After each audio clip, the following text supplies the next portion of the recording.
kann helfen. Direkt schon mal.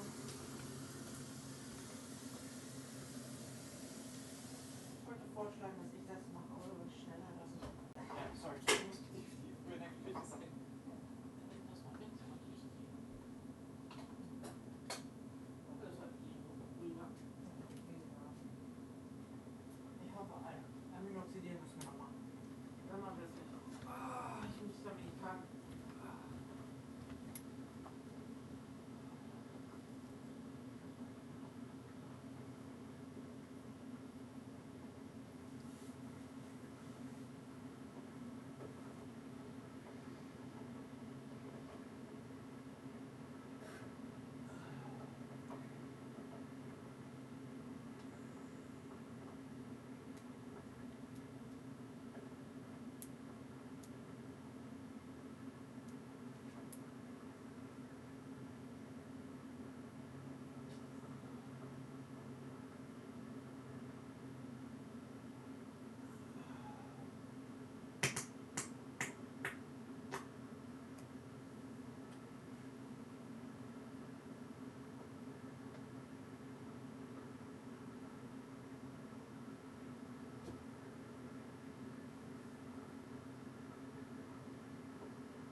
bin auf dem Weg.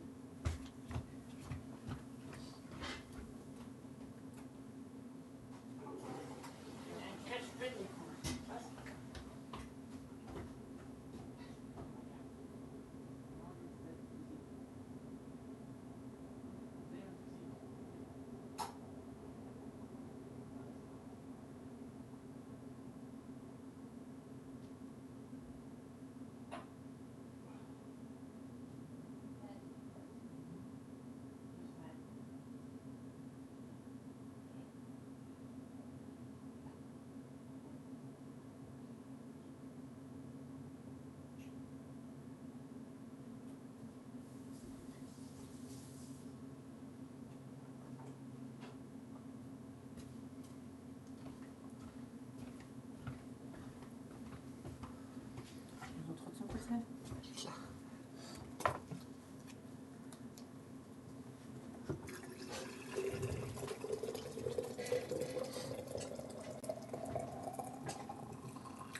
Du kannst auch wieder bis nur machen. Was? Also dann halt nur Ich schau mal, das Melatonin reinwerfen. Ja, ich schau mal, wie lange ich mache. Einfach nur, ich wollte auch das mal sagen, vielleicht wird es halt einfach kürzer.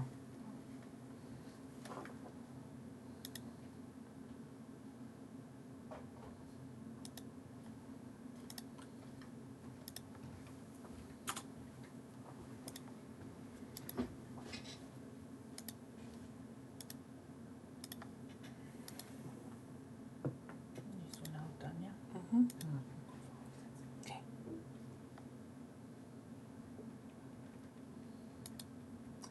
Good evening, everyone, and welcome. It's, well, a bit of a more unusual evening since, well, playing something that was not scheduled to be played this early again. But, basically, I thought about, doing something like Voice Stranger, but also it would probably be a bit, of a shorter stream today because tomorrow getting up early and such, and I shouldn't overdo it, keeping the life health balance or something like that, not overworking. So in the end, I just realized, you know what, just do Shooty Bang Bang. Talk about what the Shooty Bang Bang is gonna do soonish, maybe. Talk about other current games. Since Helldivers 2 seems to be a bit unstable, also I would need a group, and this is just a lot easier. So, okay, they have shut down, not control this time.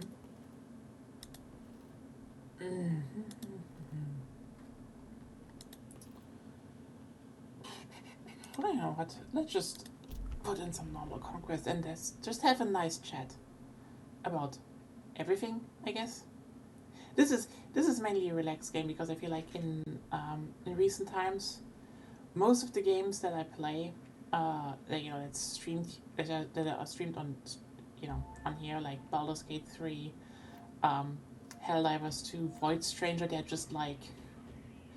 very demanding of attention, I would say. So I don't really have a lot of time talking just, to an audience, to a chat, and simply relaxing that much anymore. So this is nice, especially inside that maybe next week this will happen again because there's a new season dropping and big updates and such. So, oh no. You fucker.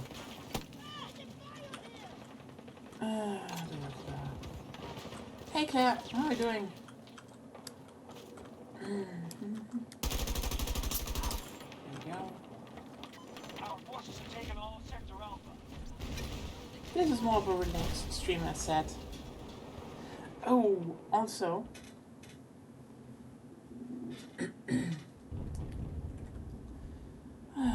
Yeah.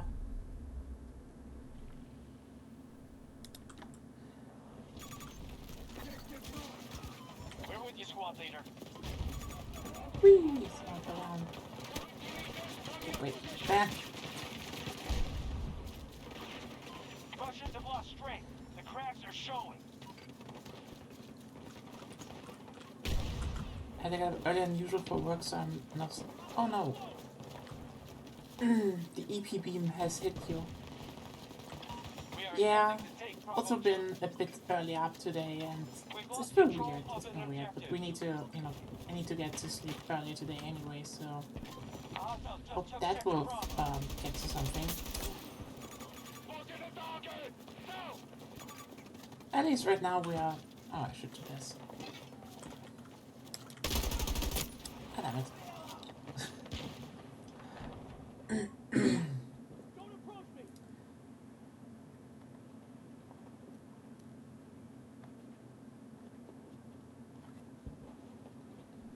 So I was thinking City. Oh, Sinking City 2.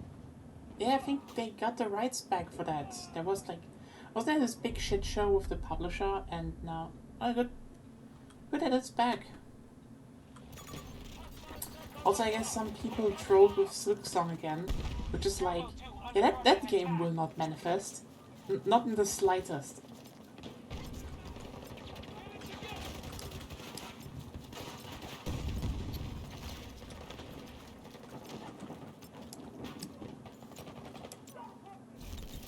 We have secured Bravo 1. Charlie in enemy hands.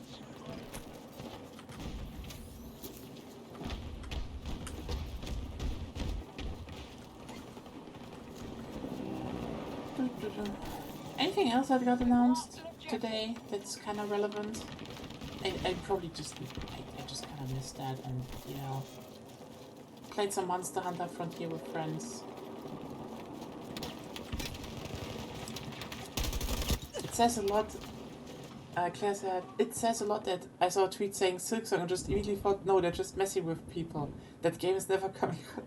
You know what, at some point it is clearly that. I think, you know, Silksong, similar to some other games, is like, when they show it, I believe it. It's just, you're not going to make anyone happy if it's not there. Like,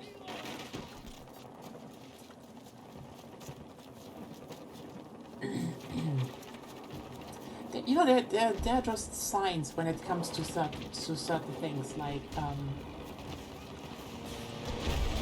oh. So, for example, there's currently, like, the big, you know, the big rumors kitchen is cooking. I think they have to shadow drop Silksong at this point. You know, maybe. I think it's probably gonna be like, everyone is looking at the Nintendo show. Who knows? You probably just need to figure out at, you know, which publisher, but I feel at this point, the best chances you have for Silksong to be announced, and I'd say if it isn't announced in the front year of a year, it will not, you know, come. It's more like, you know, this is gonna be a Game Awards thing, like, they're probably gonna get a lot more, but this is gonna be a Game Awards thing. Like, they will get money for just, you know, can you hold it back so that, you know, when, you know, December comes around, that we can be like, oh yeah, this is the game everyone has been waiting for, and it's like, so song is real. So yeah, I'm like, not even, I'm like, if it doesn't happen in the Game Awards, it would be very random. Like, at this point, Silksong is so big a name, of course, it's going to release alongside Horizon 3. It all makes sense. Honestly, I kind of have this feeling that now everyone is so comfortable with this idea of, oh yeah, Horizon games will release alongside other games that will outshine them.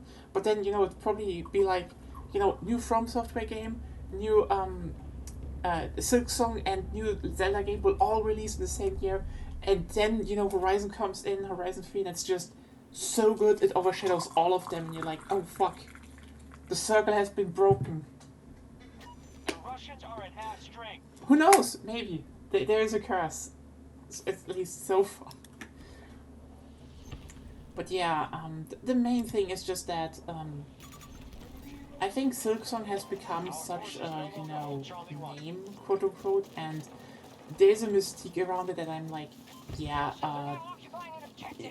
this isn't going to be announced at some random, you know, Nintendo Direct or, you know, State of Play at this date.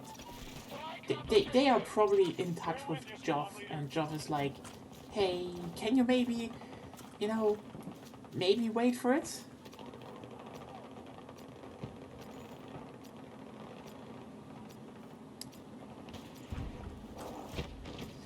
honestly, it still sells, so something is... They're doing something right, I'd say. Oh god, there is something. There we go.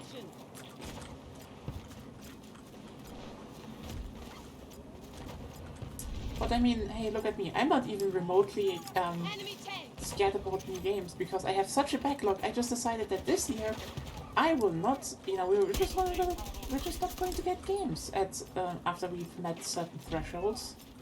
Like, yeah, sure. Final Fantasy VII Rebirth is out. We've played, you know, we played Remake. We played Interlude. The Yuffie DLC, which is very cute and very cool. But also, we just have this thing that just said, Agoni has to finish Dragon's Dogma first, then we will look at any other game that we might tackle next. And I find this wonderful because she just plays very randomly Dragon's Dogma, meaning we don't have to spend money all that much.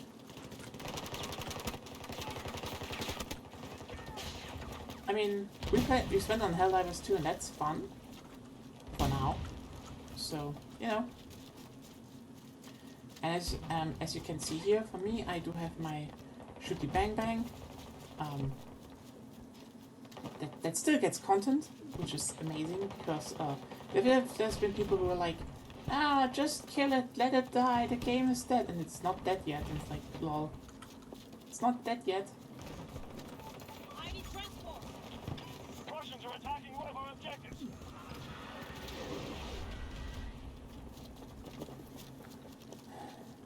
You're contractually obliged to get Dragon's Dogma 2 at release. I mean,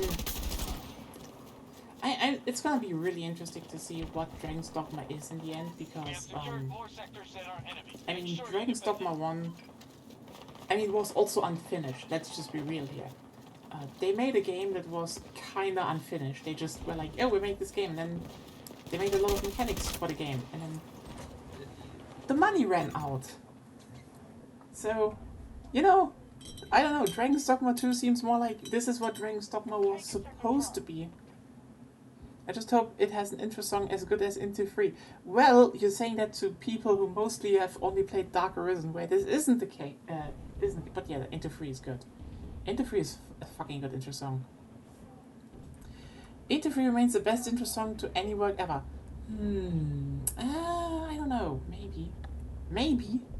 It's not bad. It's actually pretty good. So...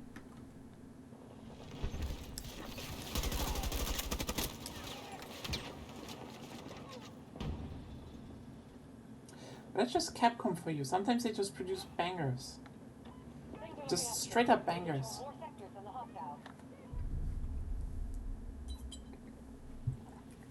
Okay, why the fuck am I actually playing Sundance right now?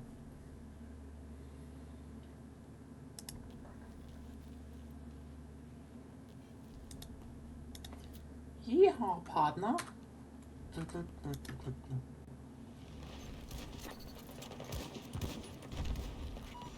Alpha now secure.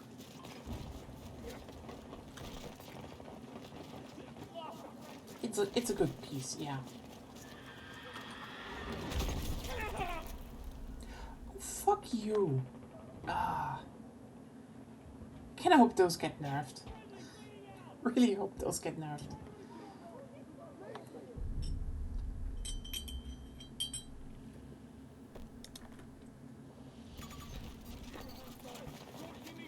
But yeah, for me it's more like, you know, there's stuff coming for Helldivers too. There's stuff coming for, you know, Battlefield.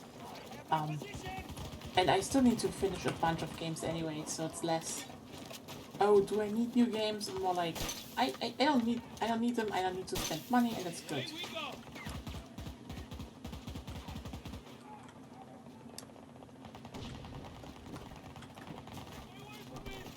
Friendlies have locked down Bravo 2.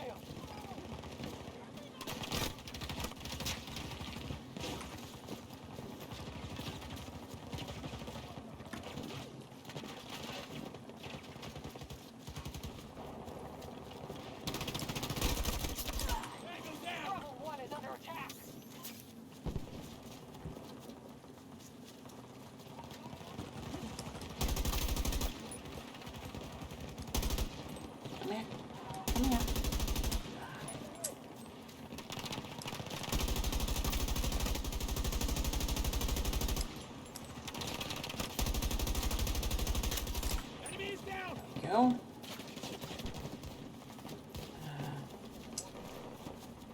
Oh, back there.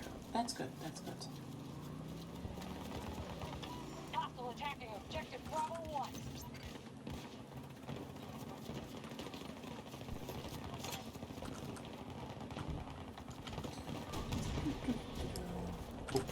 Hostile tank! East!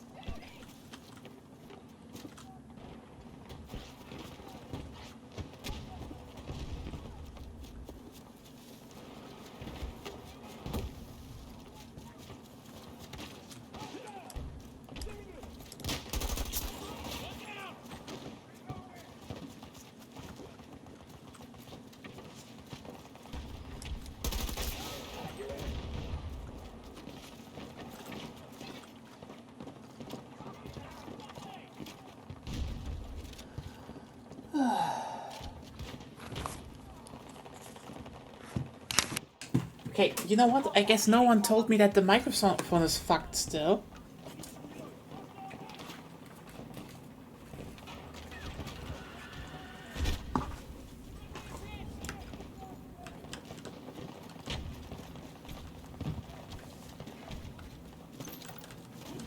No, I forgot to unplug the controller again. And no one told me! Hostile tank marked. I'm not far. No, I wanted. Oh god. I should just stop using the DualSense on PC. It would solve all the problems. I just don't, for some reason. Ah, forgot.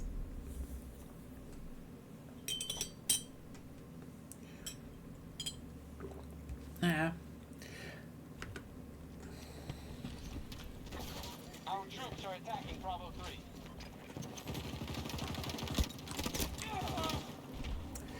3. Meanwhile, I feel like I should maybe try getting like something like a crash course in video editing, because the next season of this game is set in Chile, and I feel like, you know, someone has to pick up the work and edit Cerveza Cristal into the trailer if it drops, because like, sorry, Chile, your country is now inherently connected to being interruptive as shit in any kind of form of media. Yeah, Cerveza Cristal. Da, da, da, da. Oh, my throat is not well enough to do it. This jingle just... It is so fitting yet so wrong, you know? I absolutely love how people edited into stuff. Like, there was someone, you know, did the box from Dune, and he pulls the hand out, and there's like the beer can is like Cerveza Cristal. You're like, oh god.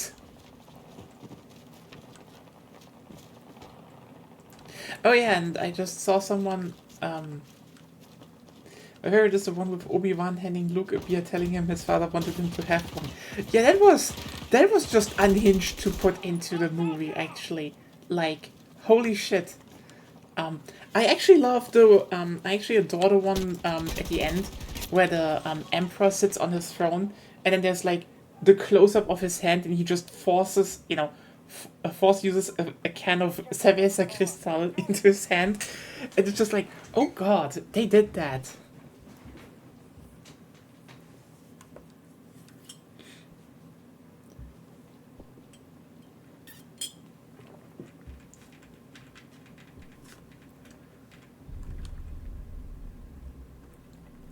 But yeah, the fan edits were pretty great. There was also one where, you know, someone took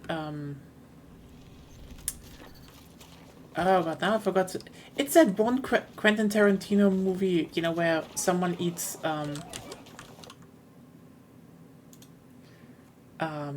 where someone eats the cheeseburger, and the other one opens, you know, the suitcase, and yeah, when the suitcase is open, it's, you know, obviously there's Cerveza Cristal in there again. My second favorite is the one with Han shit talking the Force, and Obi-Wan just pulls a can of beer out of his sleeve and starts fondling it. You know, it was also good. It's just like, he shit talks the Force, and there's like close up of Obi-Wan. This isn't beer.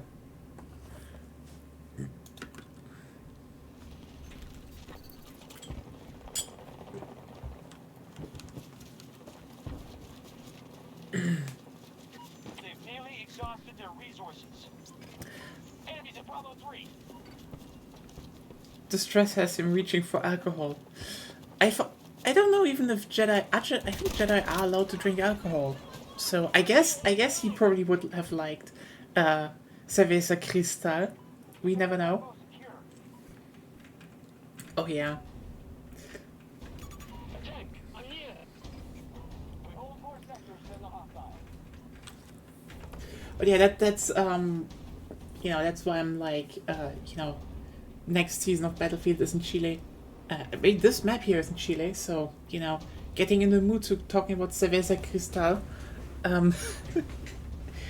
Maybe someone just needs to edit it in there. It belongs into Chile. It's just part of Chilean culture now. I know, you know, Chilean people are like, don't drink it, it's bad. And I'm like, too bad. The cringe ads won us over.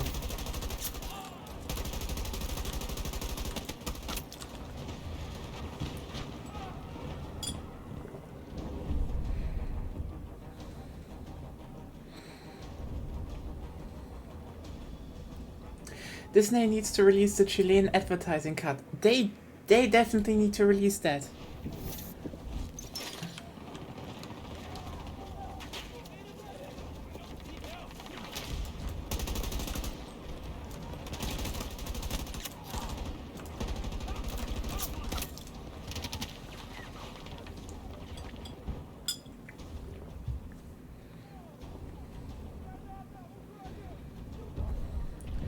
And again, you need to, I wonder if someone already sits there, you know, for the Mandalorian movie being like, fuck, should we now actually put a nod to Cerveza Cristal in the game, in the movie? Like, there's probably I bet you with you, there's gonna be a discussion. Okay, do we make some lore version of Cerveza Cristal? Do we do that?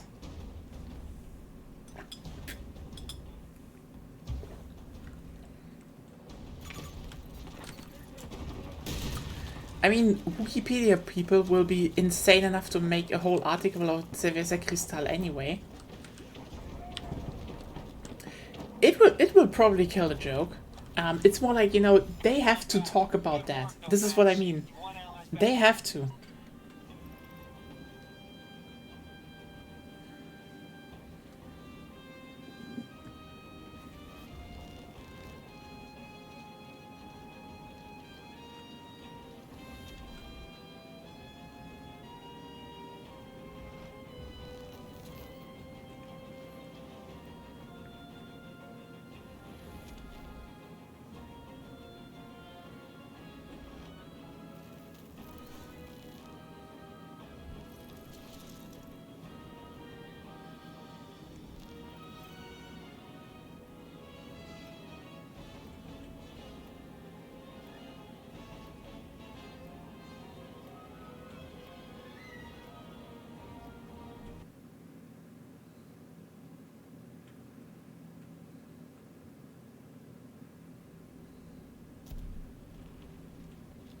Toe to the line, people.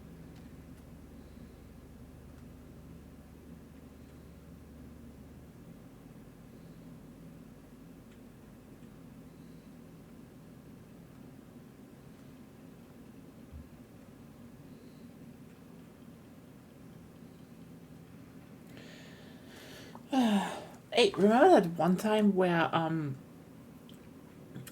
there was like what was it again? I think some test vibe thing about a Boba Fett series or something leaked, and so someone just put some props down on the table, and it was like an F-2000. So there's now a Wikipedia article about the F-2000s and wild guessing what it does in the world of Star Wars. These people are just weird.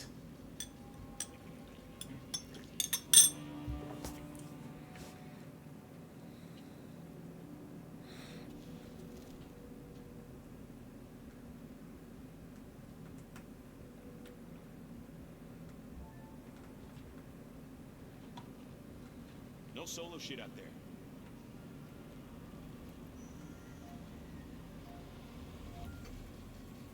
Of course, yeah, of course there is. It's like, Sunny in French Guiana.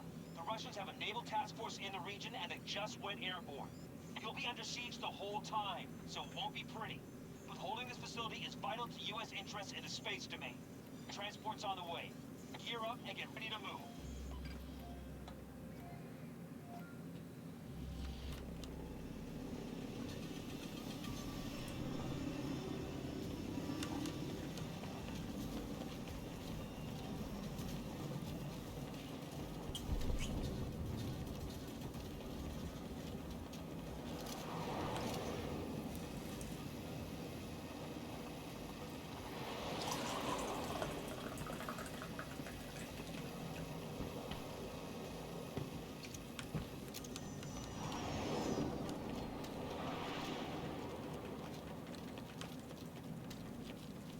Our troops are advancing on Alpha 1. honestly, I get that. Wildly bullshitting the purpose of a prop error is probably more fun than chronicling every appearance of Glub Shitto sneeze. You know what? That's true. But also, like, if you think about the fact that this was not even a prop error for, you know, anything, this was literally just, hey, we have just thrown some stuff together, you know, as a mood piece that was only for internal use, and that leaked, and now they are like, oh yeah, the F-2000 is in Star Wars canonically, and you're like, what? What? Begin the assault.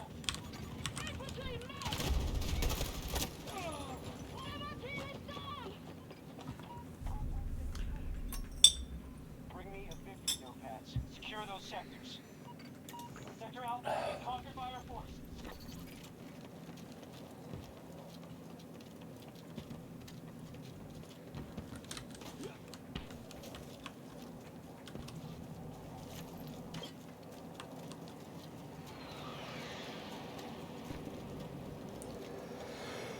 Ooh.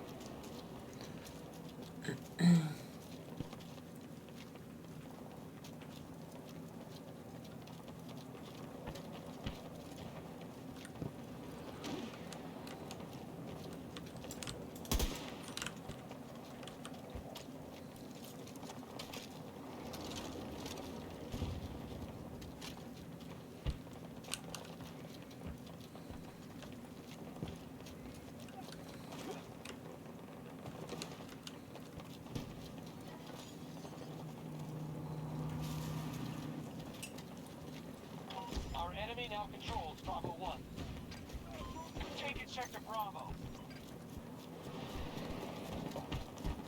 Our enemy has conquered more sectors than us.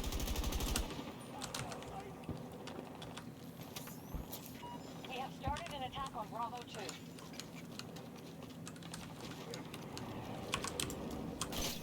Up we go.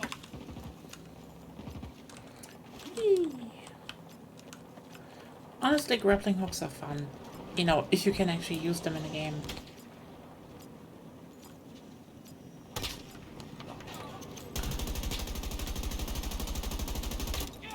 Fuck!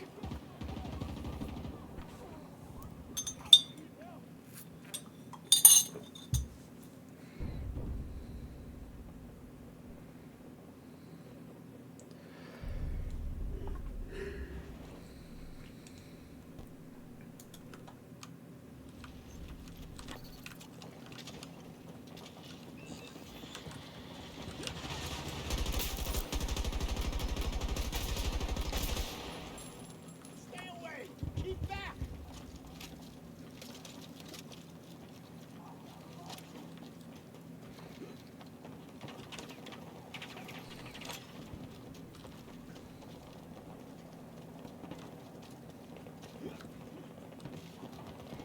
The Russians have Sector Charlie. Hostiles advancing on Alpha 2. Both sectors now occupied by hostiles. Give me an update.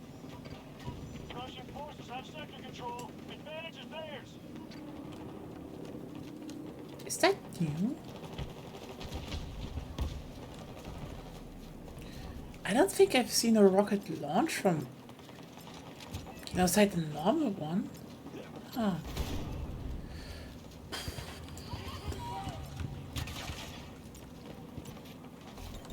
Allied forces are attacking Bravo 2. Just took an objective.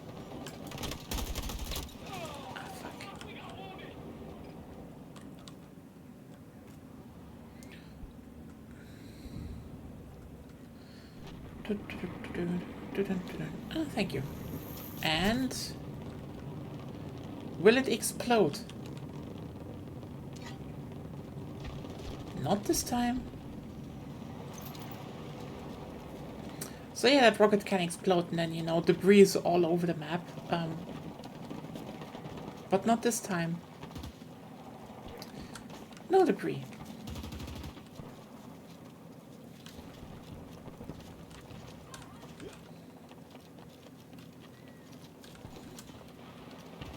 We are attacking Charlie 1.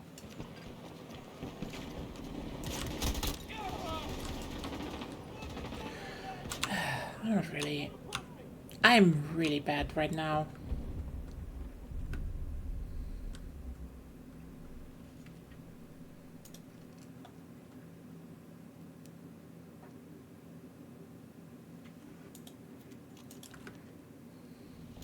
We're making it pay every minute we're in this. Let's go. Stay back. Look out. Woo! Go.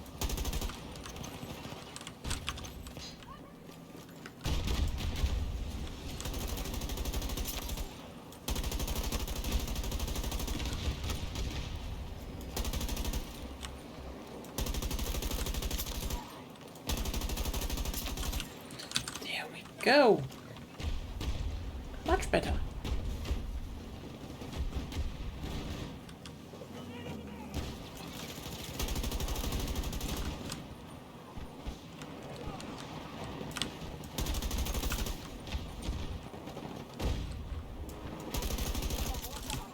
But this battle is far from over.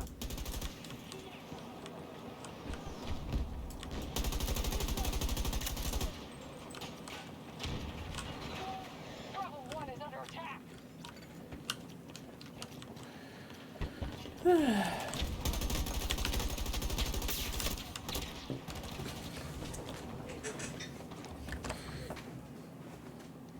But yeah, I know you think Cerveza Cristal will be killed as a meme because it is kind of predetermined to do.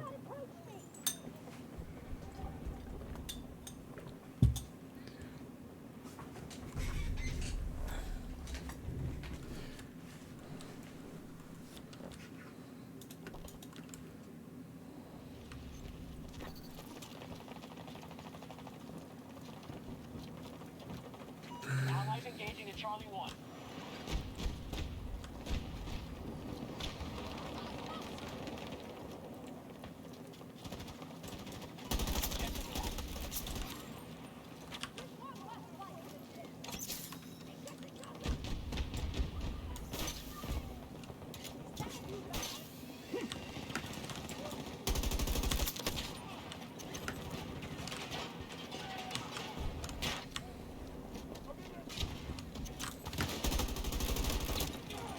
Damn it.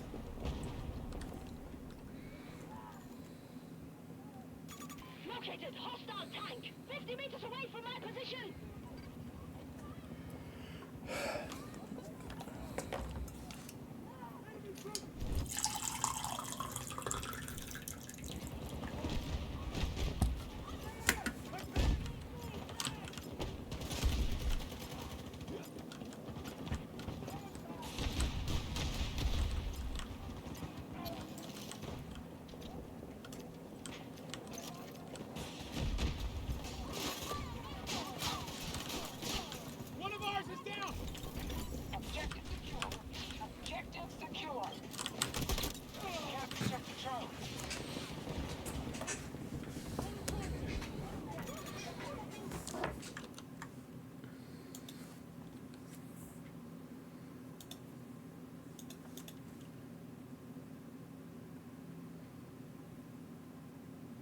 Oh, hey, Jerky, hey, thanks for the follow. Hope you're gonna like it here.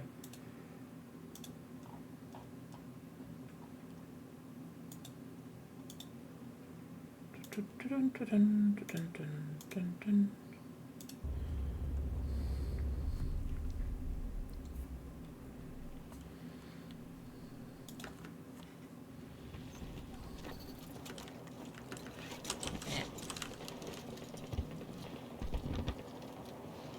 Flank cover!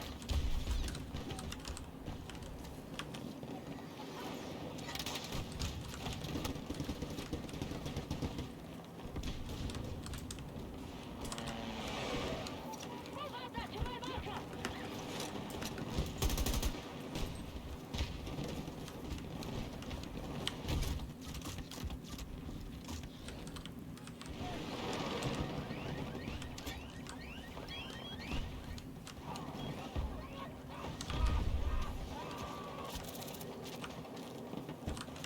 Secure that objective!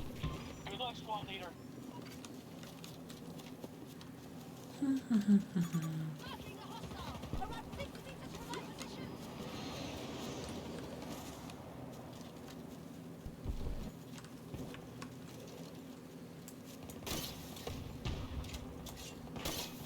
Let's go! Enemy soldier marked! 50 meters from my position!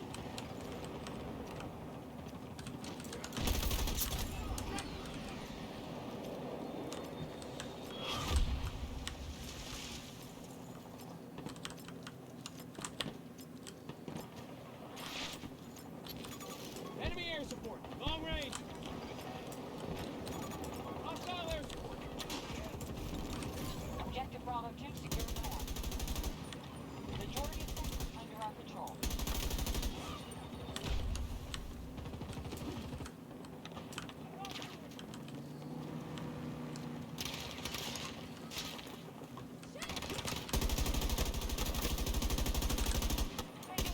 Bravo 1.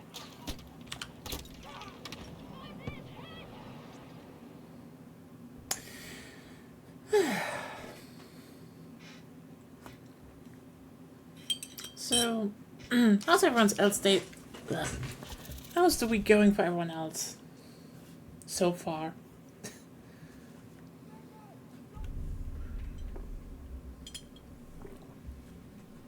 Sector Bravo is under our control. Objective mark! Move in! Stagger 2 for us. Our forces have taken more sectors than the enemy. This is how we defeat them. The hostiles have already spent half their resources. Keep going. They have control of Sector Alpha. We're moving to attack Charlie 1.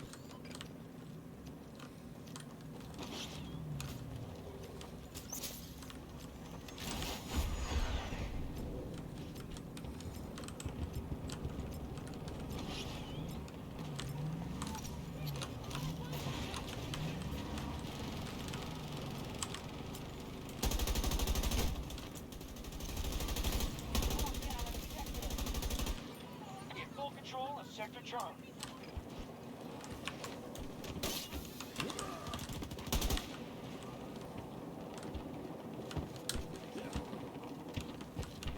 Time to turn this battle around, troops. We must claim more sectors.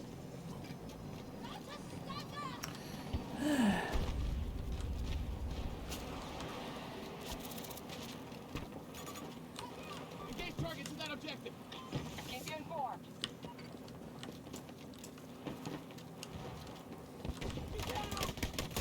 Hitting Bravo 1.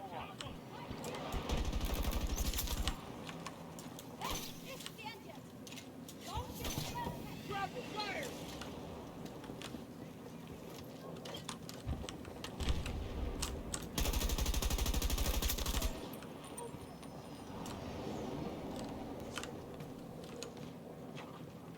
Shock casualties!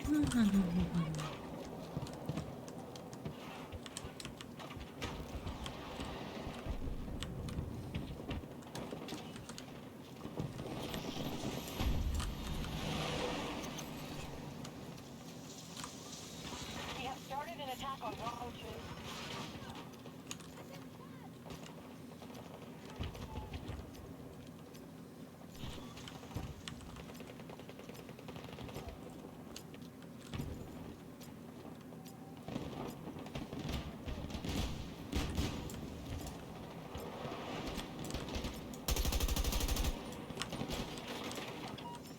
start securing sectors. Enemy has majority control.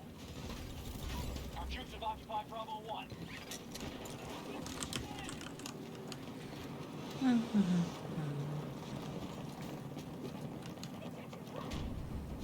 Allies attempting to seize Bravo 2.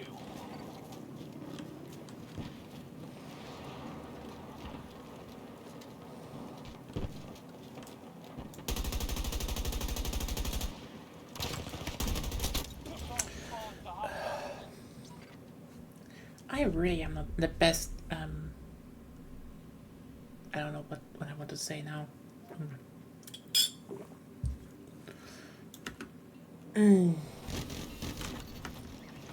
Best condition, I'd say. Whee! Okay, wait.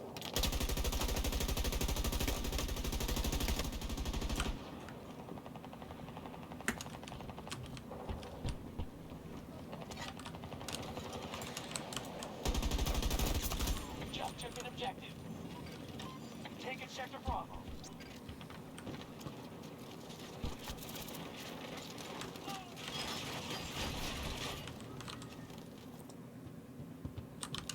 Move to secure that objective. Keep us updated.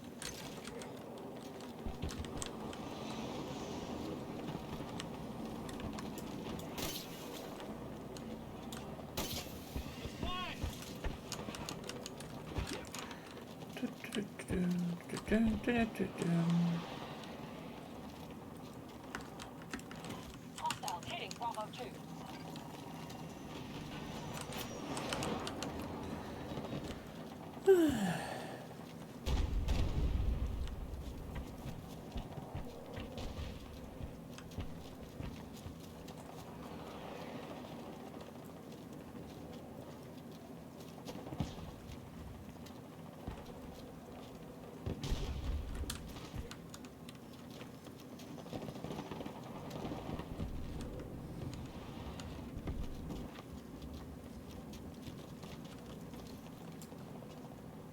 We are attempting to take Alpha 2.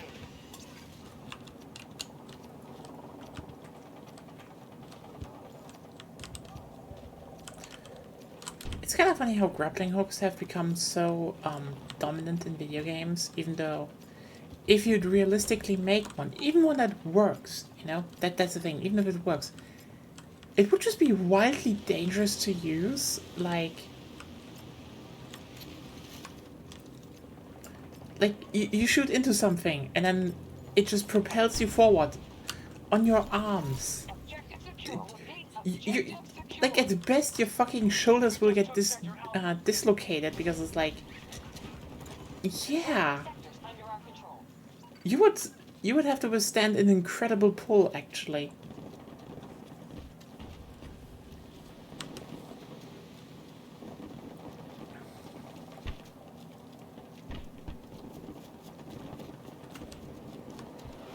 Bravo 1 is under attack.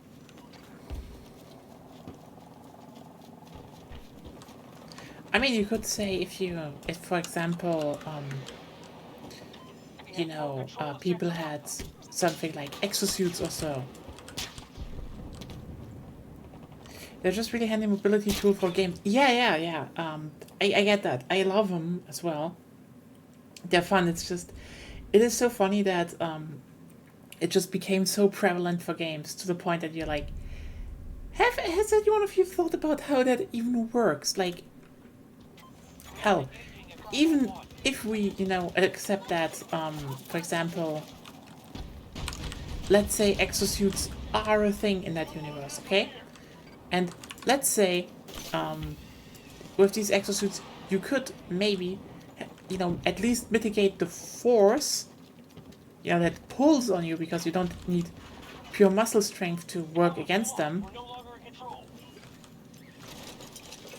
Well, the acceleration would still be really fucking bad and kind of deadly. Taken by the hostiles.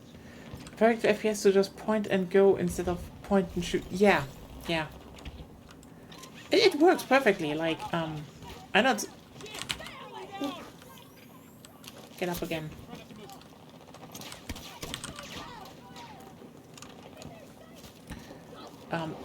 I don't say anything against that. I mean, it fits perfectly into here, in my opinion. Like, they had always, for example, had struggles, you know, getting verticality into Battlefield, even though they wanted to. Like, especially with, I think 3 was still pretty flat in terms of map design, but 4 wanted verticality so badly, and it ran into the, you know, cardinal sin of multiplayer maps, in my opinion, that is relying too much on ladders. Like, oh boy, ladders are not good for multiplayer map design, let me tell you that. This, they just make you really slow, kind of static and such. Like, back in Quake 3, they, you know, were like, oh hey, we should just replace ladders and elevators with jump pads. That was their solution. I think for the more quote-unquote realistic games now, we have the zip line, as you can see in the background here. It's, I mean, honestly, it is wild that they just have a zip line directly besides a rocket launch area, but I guess, it's just a really strong line, I guess. Wait, I'm back here. Oh well. Let's use zip line. Whee!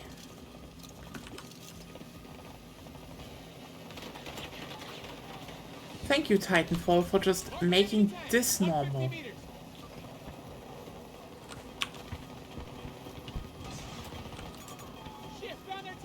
Oh.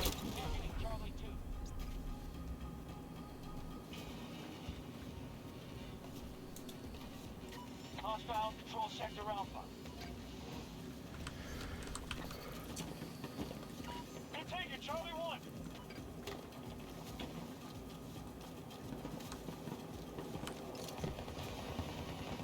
Russians have control of most sectors.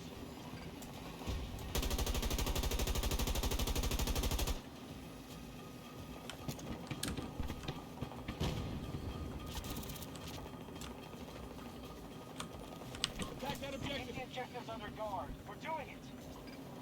Our forces are moving to attack Charlie 1.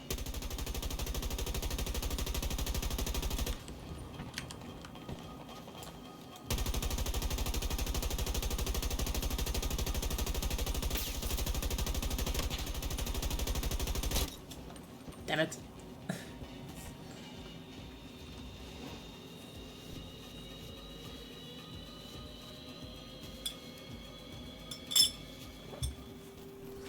All hostiles retreating.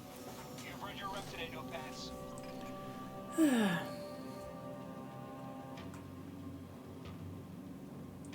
Oh, how? How so? I finally Kid Icarus Uprising. You got a copy? Or some way to actually emulate it? Ah.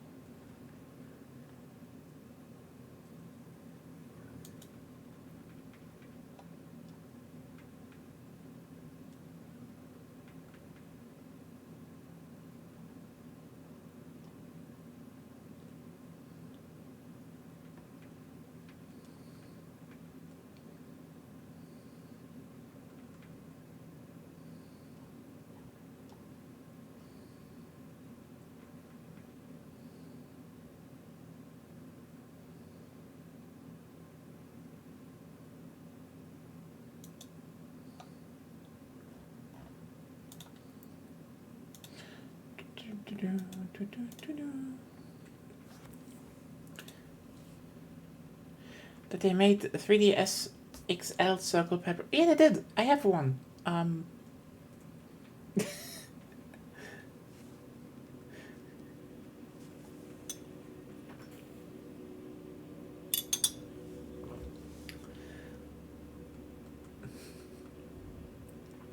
ironically got that because I think I saw it back in the day in the store for like $5 or $10, and I think I grabbed it because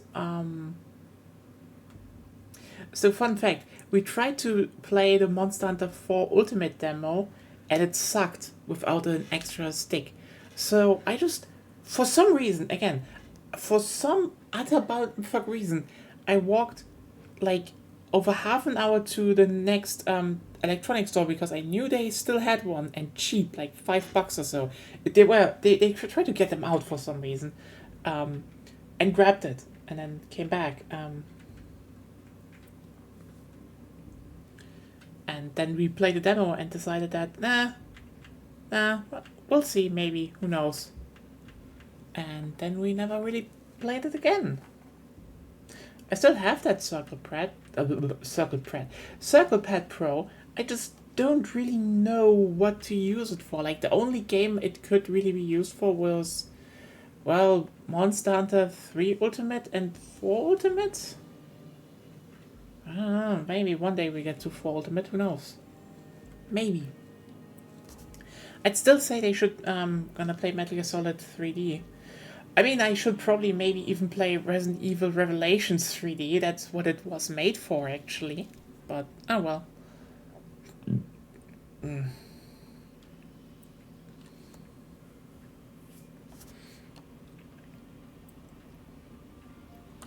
You know what? I'm gonna switch to Breakthrough. Just a bit more intense stuff.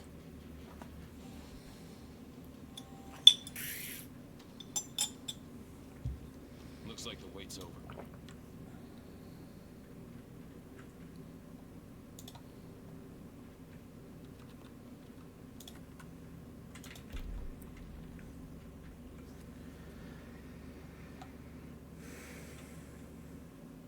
Interesting. I mean, yeah, Revelations, is like,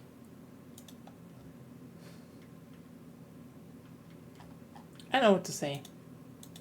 I think, overall, it's still an interesting title, and it definitely works probably better on the 3DS, but everyone else has played it on, you know,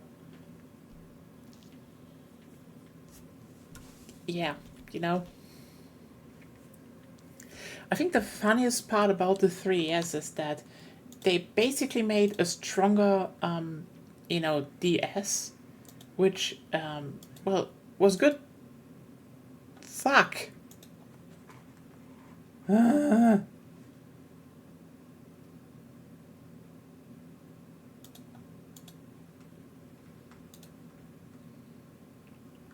So in a move of incredible stupidness, because there was a teeny tiny bit of lag, I fucking yeeted out my avatar. I was not using stealth, I just closed the program. Okay? Oh, hey. Try to force us back sector by sector. There. Guard your objectives, hold the line, and wear them down through attrition. Got one! You go. Hostile identified. 170 meters.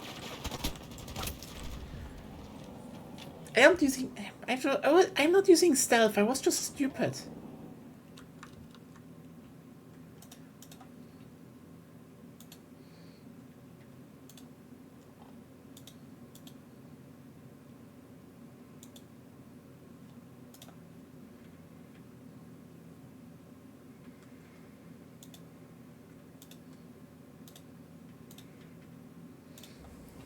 But yeah, ironically, don't really know what to use it for. Anagonia has, you know, a new 3DS, so she can just use the built-in stick there. That was someone who didn't want the world to know she was stealth cam would say. Oh, no. I was really just stupid. Trust me in that.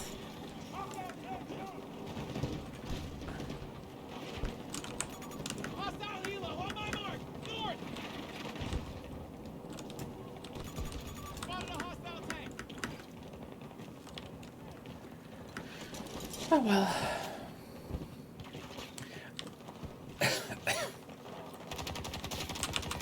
Hostile tank mark! 40 meters from my position. But yeah, ironically, I've I've got a couple of new 3DSs. The nub is not great for all scenarios. I mean, it's probably fine enough for Monster Hunter and such, because you just kind of need to readjust the camera at some points. But in general, I would still prefer if they, you know, if Capcom got up on their, you know, off their asses and, I don't know, ported all the relevant games, like 3 Ultimate and 4 Ultimate at least. Huh, Capcom? Why is there only stories? Why only stories, Capcom? What the hell is wrong? Why?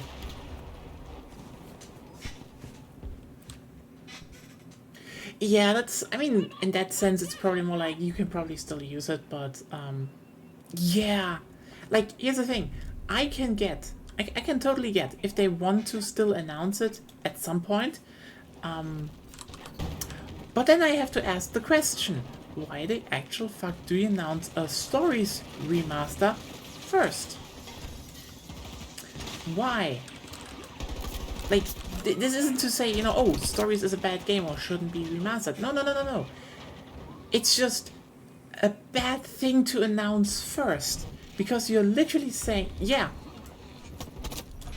it's not... But then will people say, oh, you can still play local. That's true. You can't play for some reason between Wii U's online, local, which is stupid. Yeah. And, I mean, the emulation software is still going to be around, but still, what the fuck, Nintendo? Assholes. It's like, seriously, Capcom. 3U and 4U. You know what? I would say Freedom Unite should also come, but I can understand if it's, you know, more of a problem doing that, okay? If that maybe needs some time. I get that. But 3U and 4U. You could also say Gen U if you want. I don't care. Really, who cares? Actually, Gen U is fine. But it's already on the Switch. But like 3U and 4U, put it on systems where you can, you know, still have online play, still have local play, just make it available, you know? Let people cross-play. Just don't lock them.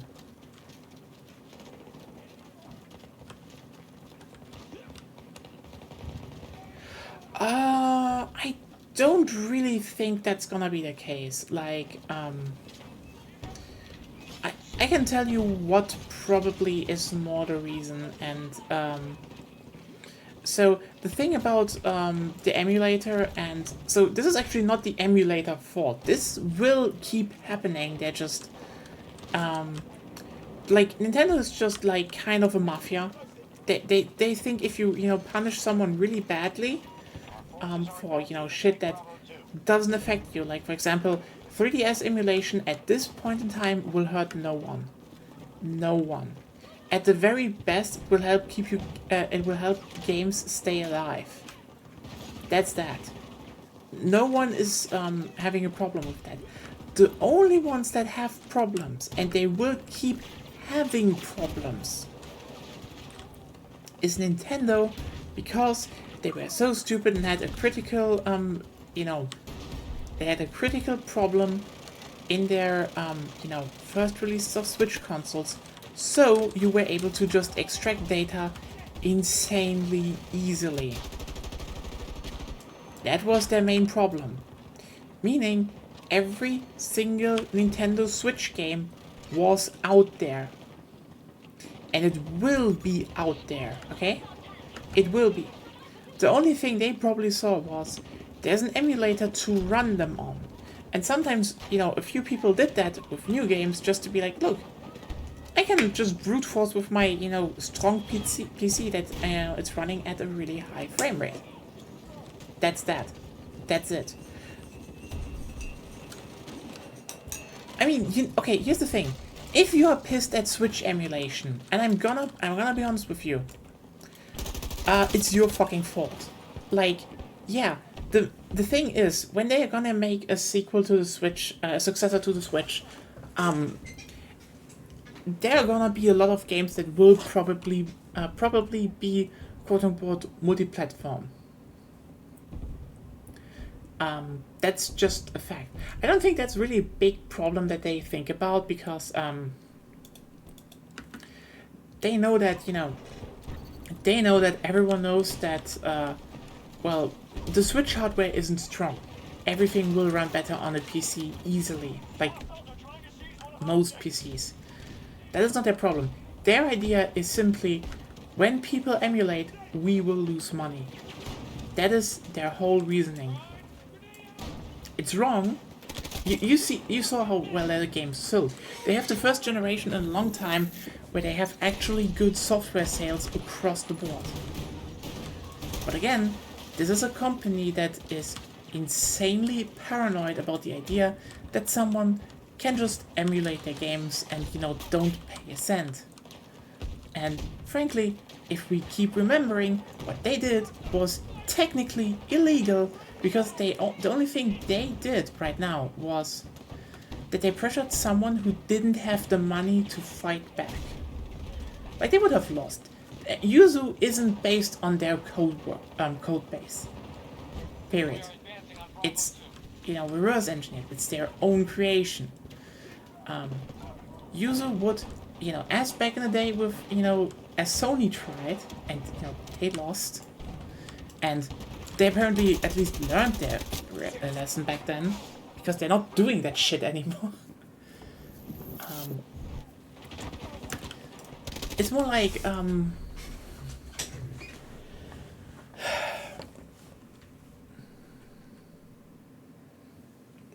probably also see it as a problem because it reduces the capacity to release HD deluxe editions for Switch.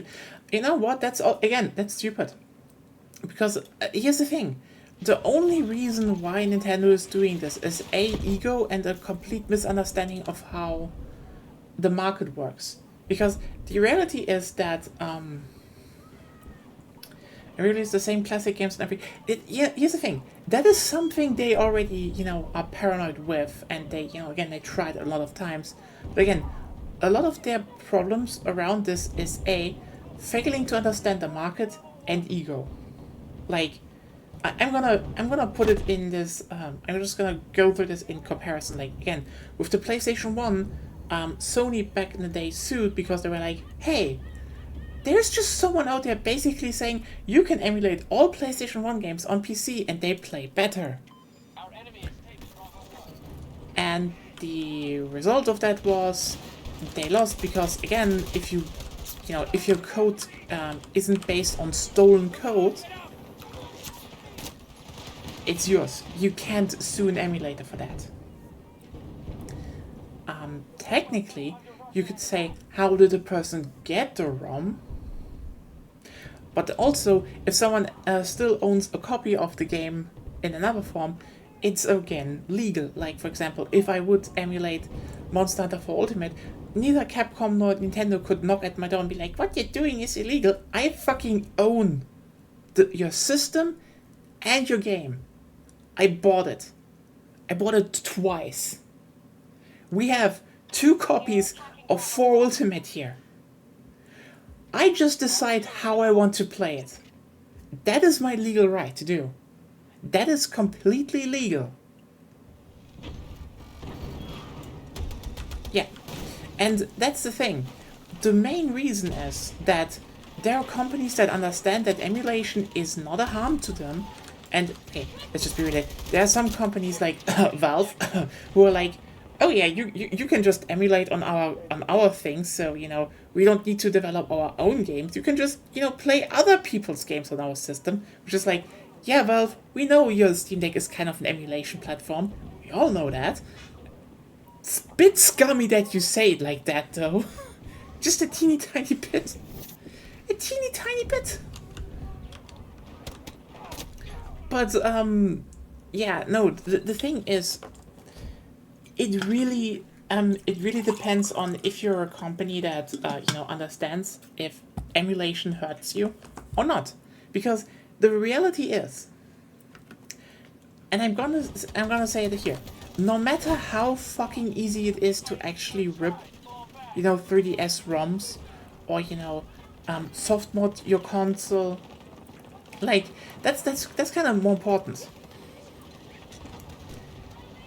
if you think about it, the one company that has the most issues with that says it has the most issues with emulation is the one that you know, Hold the sector, whatever it takes.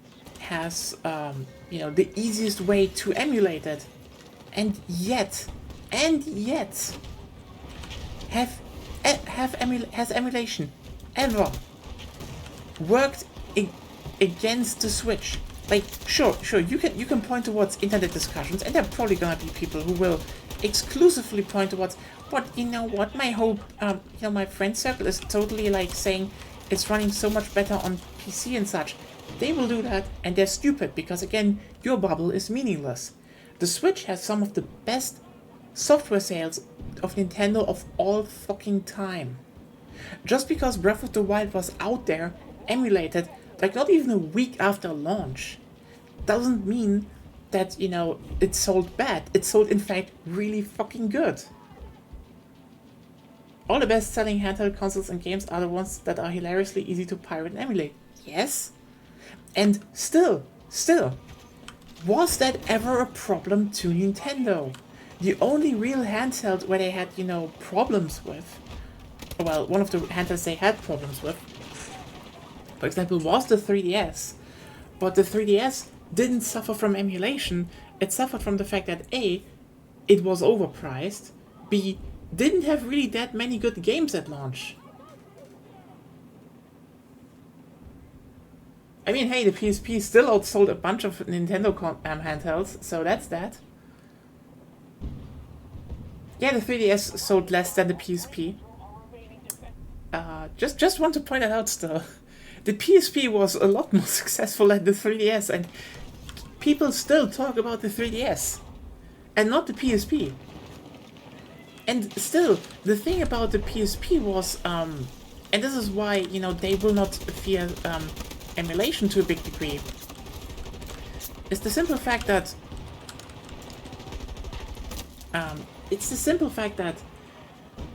well, without, you know, aside from the Steam Deck, and even then, like, the Steam Deck isn't one of the best sold handhelds of all time. It's selling alright. It's, you know, it's a niche consumer base. And those kind of handhelds existed for so long. Their whole selling point was, hey, we're kind of running Linux, and you can, you know, just emulate shit on there. And like, okay, you know what? I'm gonna make a really hot take. I'm gonna be super controversial, but like, things like the Steam Deck and all its previous emulation consoles, they had one major audience, and it's not big. And it's people that want to brag about how good their Steam Deck is and how many games they can emulate. And like, please stop buying a Switch, you can also emulate it on the Steam Deck. It's that audience, and it's not big. Like, it's probably making enough money for Valve, else they, you know, wouldn't keep making them. But also, like, I'm sorry. Did it hurt? Did it hurt? I'm sorry. There are just so many people who are like, I can emulate so much. Yes, we heard it from the other 100 people before you. Shut up!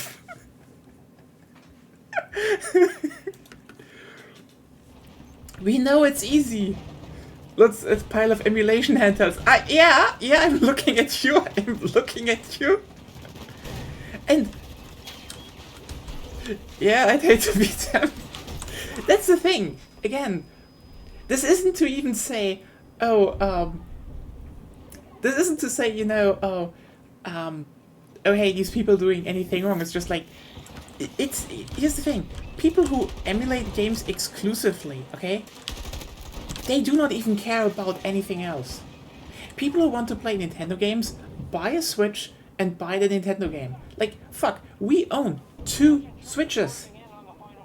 Because, well,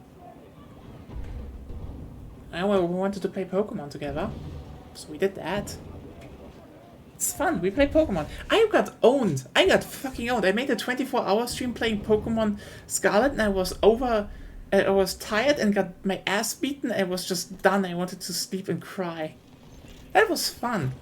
Anyway, the thing is, most people will not bother with emulate. Like, look at me, okay? I know that emulation is piss easy.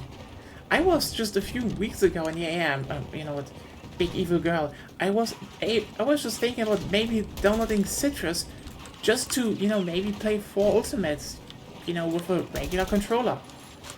The thing is, I already bought the handheld, and I still didn't download it because most people just won't. And that's statistically proven all over the place in so much data. Like, you will not get people to buy games that consistently emulate because they don't want to buy your games.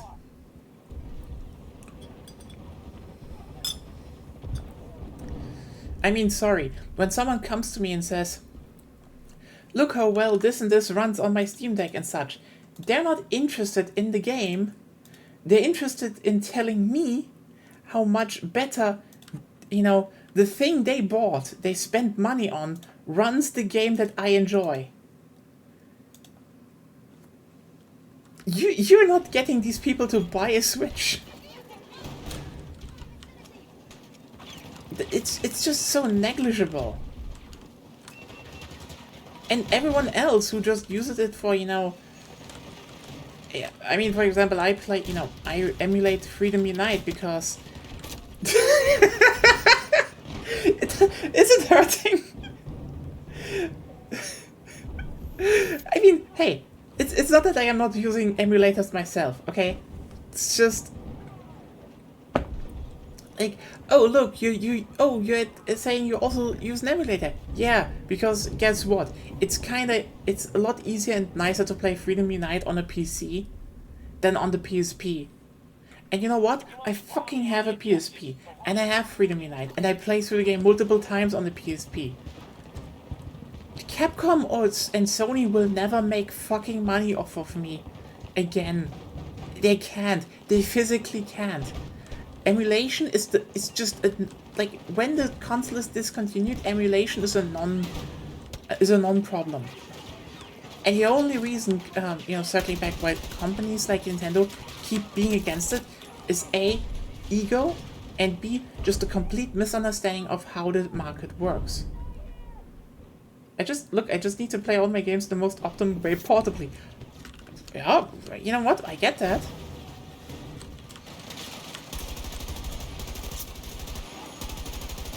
It's just, you know, kinda just did what I said.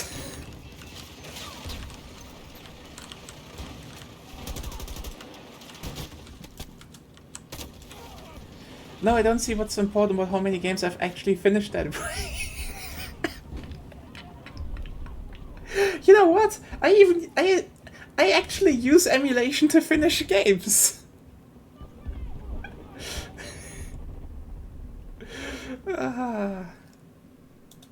But yeah, that's the thing, you know, they will never make money off of that, and I guess at the very least, Sony has realized that to a degree. I mean, okay, they also have the upside that most of their consoles are just an absolute shit show to emulate, even for themselves. Like, here's the thing, if you keep in mind that they were like, hey, how about we also make like a small little emulation box for, you know, the PlayStation 1's birthday, and everyone agreed it wasn't really the best. It was still that, you know, the most interesting part is that, and this is why I'm saying the thing about, oh, did they want to grab the, you know, the data for themselves is, no, I doubt that, because, well, other companies already used open source, like Sony. Remember, that PlayStation 1 emulation software was a fork from an open source project. They literally worked on their own emulator apparently and didn't get one working well enough that they just went to the open source people. Which makes sense to a big degree, you know? They a lot of times open source is just farther than you will ever be because they're just getting into it earlier. And I mean, yeah, again, as said before, they just have horrible to emulate consoles, and I feel like you know, every engineer at Sony working on PlayStation 2 and PlayStation 3 emulation is probably just crying in open source forums about how something just isn't working out. They just feel like they're in the same boat. There's probably some camaraderie about the hellscape of trying to emulate the PlayStation 2 perfectly. But Nintendo just is greedy as shit and doesn't understand things. Like, keep in mind that when they released the first WiiWare games, that people actually cracked them open and literally realized those were the ROMs from the website they just shut down. Nintendo is just making it's like the hatred that yeah, but this is Nintendo. Can you imagine them using an emulator that developers of are getting paid to develop? The hatred that would boil in their hearts. Yeah, I mean they just probably stole it as they stole the ROMs.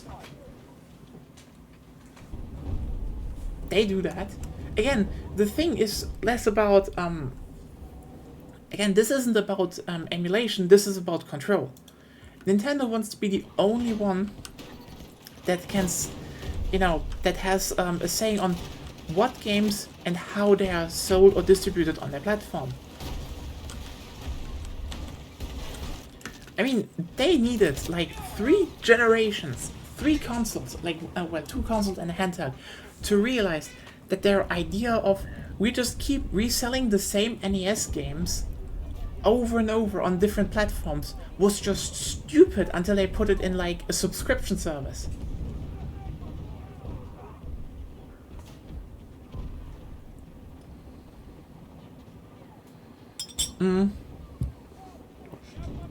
They did steal it. They didn't not only functionally steal it, they did steal them.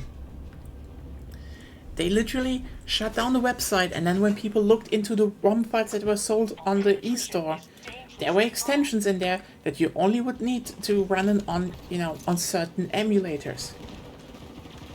You know, things that Nintendo wouldn't need to put into their games. You know, if they didn't took the ROMs from the website, which were apparently in much better shape than their own. So, you know, that's that. And yeah, this sucks. It just sucks. It's absolute bullshit. Because again, this isn't about anything that's you know, sensible. This isn't about preservation or anything. This is just simply control. Like, hey, they don't even have their own department that, you know, for conserving games. They're probably just lucky they still have a bunch of source code around because they apparently never...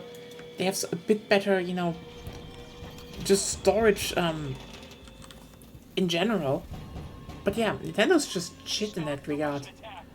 And that will not change as long as the old people are up there, because the old people that call the shots at Nintendo are too old.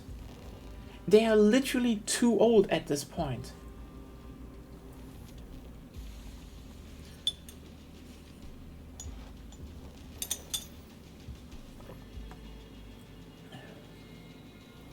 Oh, you know what? I wouldn't say that. I think they want their games on their terms preserved. They do not fucking care about the whole rest. If it's there, good for them.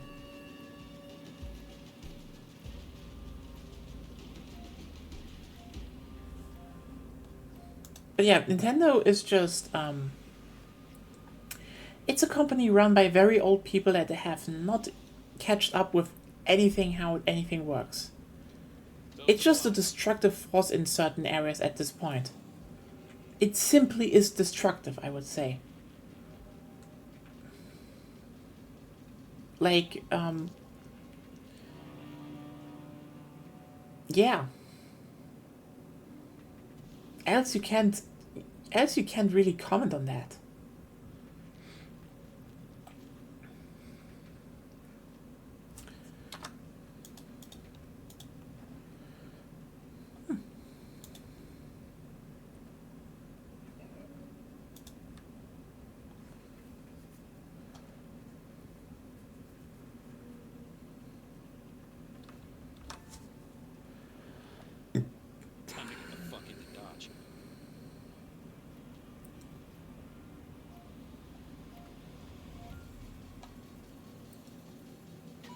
it, people. It's time to put a stop to the Russians' illegal Antarctic oil drilling. The first step will be removing any Russian military presence from the region. I'm sending in several task forces. However, reinforcements will be limited. We need minimal losses or we'll be forced to retreat. This one matters. Command out.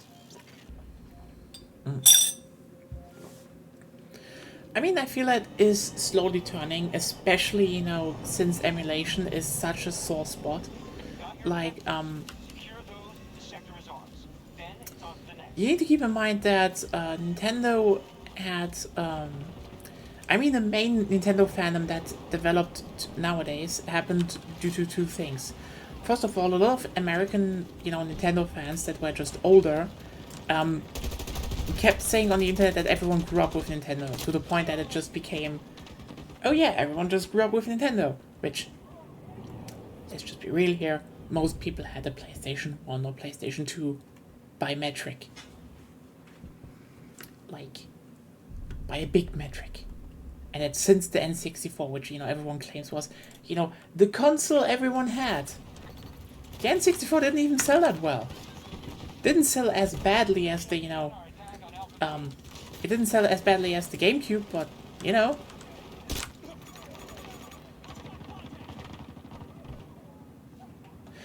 I mean, you know what, Palworld is definitely a bit fishy because they just wholesale took a lot of shit from other games.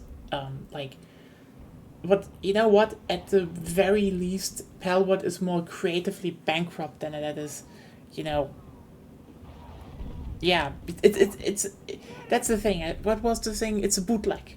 It's a bootleg. Like, it just bootlegs so many popular things to the point where I'm like, yeah, it's just creatively bankrupt. I mean, it would be funny if it then turns out, you know, they actually used AI to create all those things.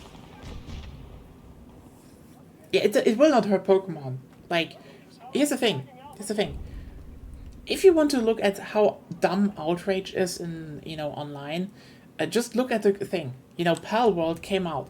Everyone's like, Nintendo has to learn from this. They will beat Pokemon. Palworld already fell down so much in players and is still dropping. It had, I think, the sharpest player drop just of all games in Steam that were popular. Just, it was that bad. Like, sure, a lot of people bought it, but a lot of people stopped playing it, and well, now everyone is screaming for democracy. Because that's a, you know, better designed game that isn't just ripping shit off and basically riding on the whole idea that a lot of people are just having some vague idea of getting back at, you know, quote-unquote, the big guy. Which then also just turned out to be really fucking pointless, because you know what happened then? I mean, that such rhetoric means you can't really get plagiarized. It still can happen. It still can happen. Like, let's just be real. There are some designs in Palworld that are just very obviously lifted from Pokemon, and very directly. There was not really a lot of creative work put into that. But it's more like, it will not put a dent into that. And it's like, you know, when people said, oh, we're sticking it back at Nintendo, you know, at Pokemon.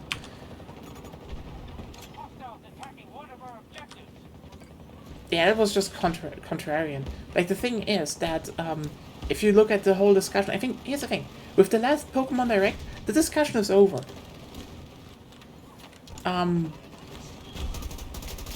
You know what? I'd say one thing. I'd say everyone who's like, you know, oh hey, we need to support Palworld because, you know, it's sticking it to Pokemon. I'm like, hey, where were you when Cassette Beast released? All the other indie games that, you know, you fucking overlooked that had a lot more creative, you know, work put into them. That is probably something where we can talk about. And also saying, you know, it will stick it to Nintendo. Again, the player base fell off. Obviously, it's a bootleg. And they haven't put that much work into the other bootleg games. So, you know. But also, again, there was a new Nintendo Direct, and they announced a new Pokemon game. What was the reaction? Oh no, don't get, don't get think that the next Pokemon game is gonna be good, or anything like that. No, everyone was happy. And they didn't even show shit. They were just like, we're making a new Legends game in Carlos. And you could maybe think about the aspect that, you know, oh, it's about building a city. And you're like, oh, okay, so they focus more on the city building aspect, which was one of the, you know, better. It was a good aspect of the Legends game.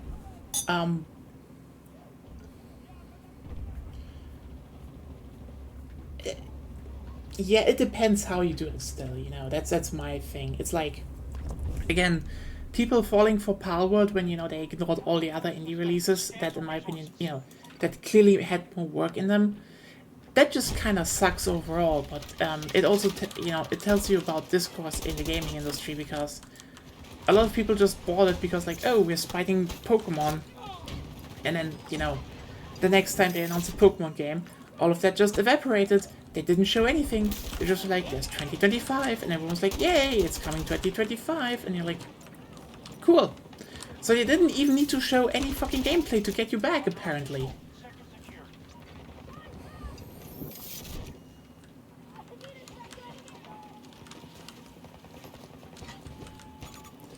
But still, I mean, you know what? It wasn't even like a thing that should surprise you that people were so angry about it, because Pokemon is there's a lot of emotions tied to Pokemon, you know.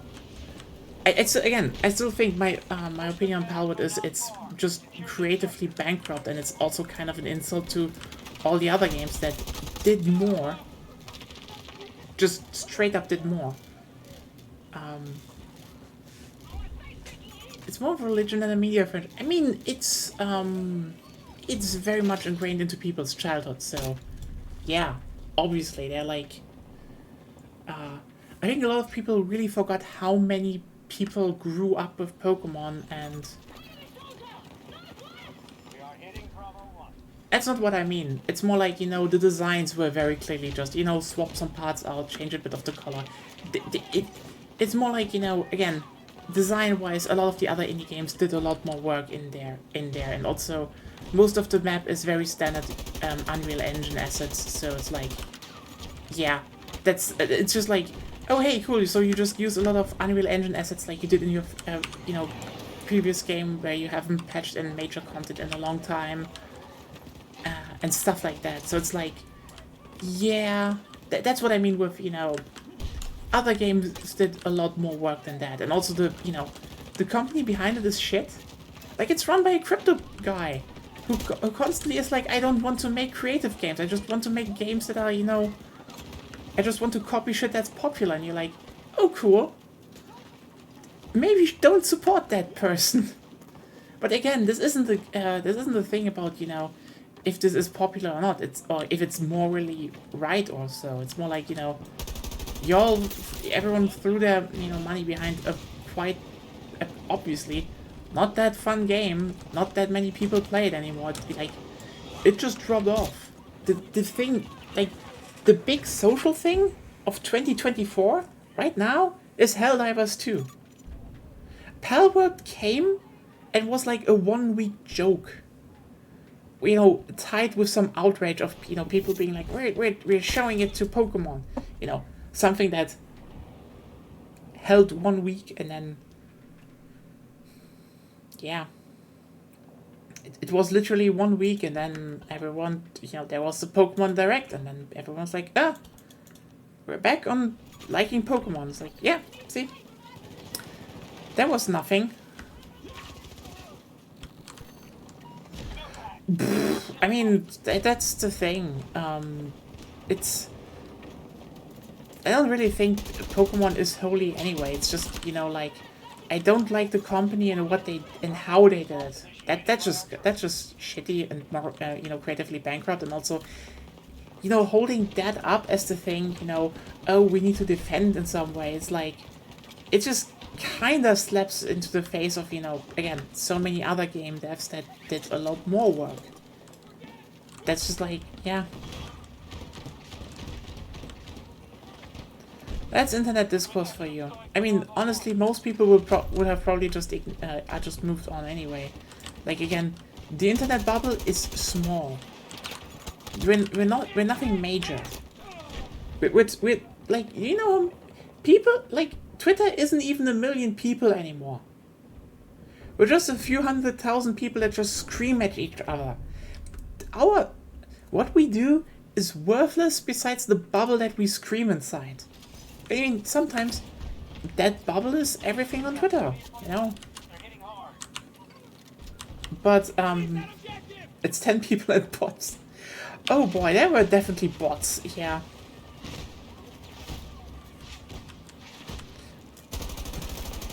Wouldn't surprise me if Pokemon was in Bio. No, that's a bad joke. That's a bad joke. I shouldn't do it. No, C5.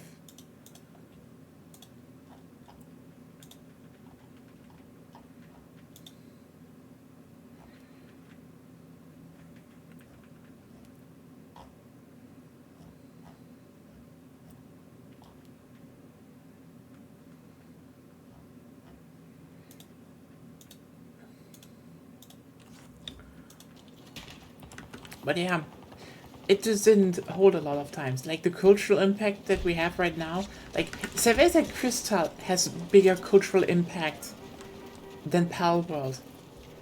We need this sector secured to move forward. And yeah, again, Helldivers, like, sorry, Helldivers just fucking skyrocketed everyone watching Starship Troopers for the first time. Good on that, by the way. Good that everyone watches that finally. It's just, yeah. In a few months, we're not even talking about that anymore. By our forces.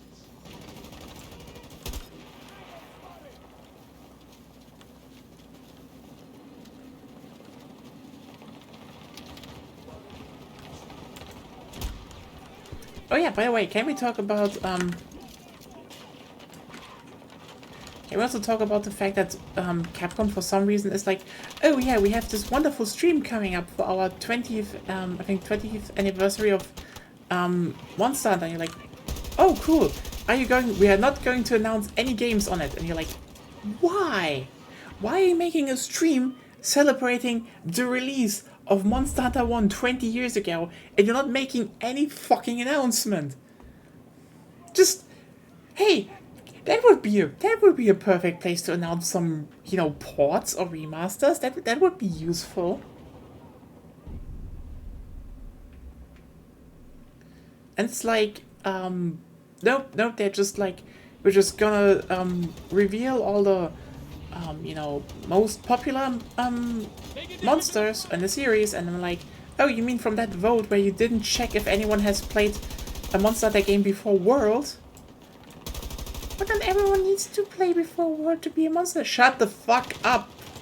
World didn't even have Leviathans. Fucking hell. You should just have a card, you know, like, I played Monster Hunter before World, and you could vote, actually. Or get 2 votes, I don't know. Just make it a bit more... Just... Now it's like, oh, most popular monster, like, 18, it's Namiel, and like, why? Namiel isn't bad, but it's not top 20. It's only top 20 if you only know 20 monsters from Monster Hunter World. That's the whole roster. I shouldn't shit so much on World. I don't even hate the game that much.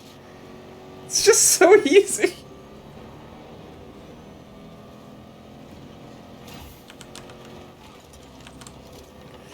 The one about fight. Okay, you know what? It's not. You're not making it that easy if you're saying there's a Capcom game about fighting Onis. They have a bunch of those. Okay? It's just like, which Capcom game about fighting Onis?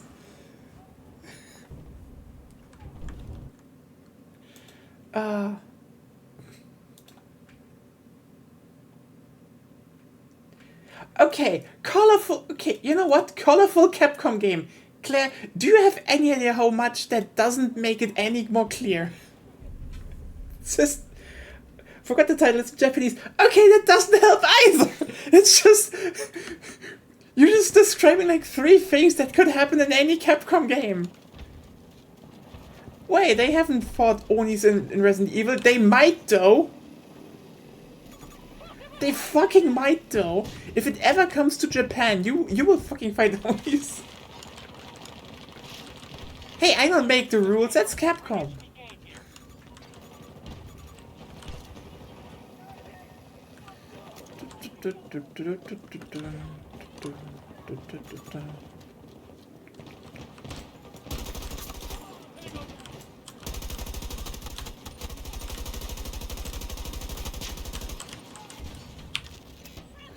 Kunitsugami. That definitely is a Japanese name.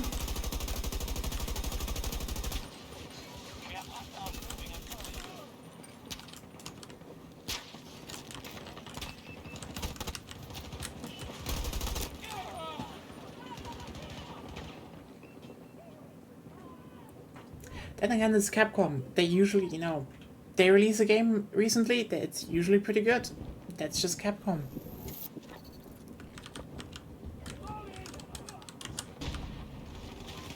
Maintain control of Charlie.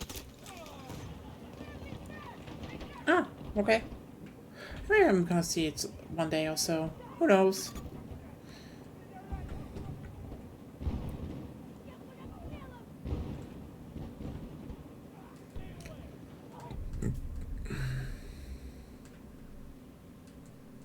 Wait, an action RTS hybrid? Enemy has secured Charlie What the 2. fuck?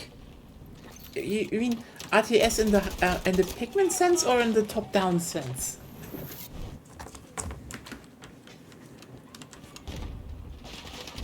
Charlie 1 is now on target. We're fed!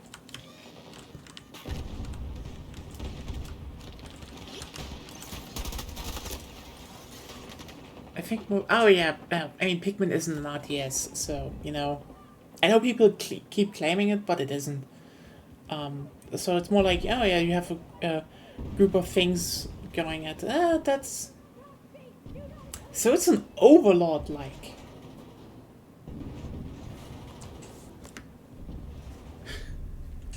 Hey, I played both. I played both genres. Pikmin isn't an RTS.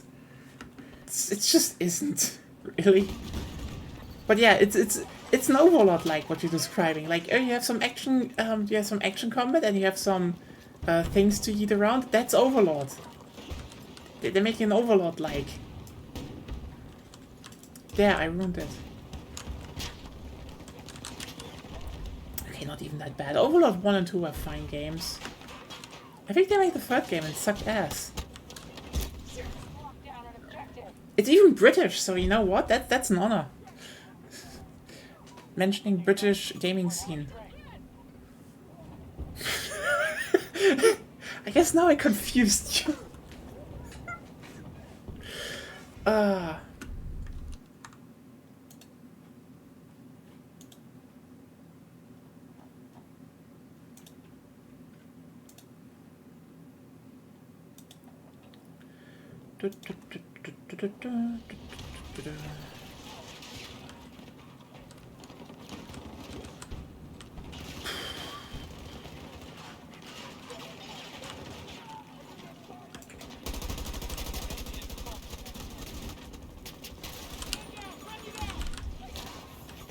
I got you. Stay still.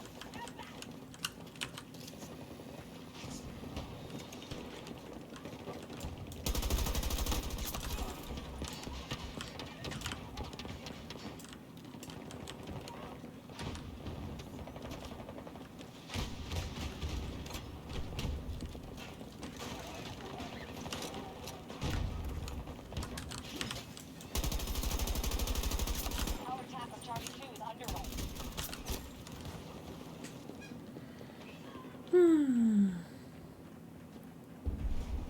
Should probably try some different weapons, just show them off. Let's see. You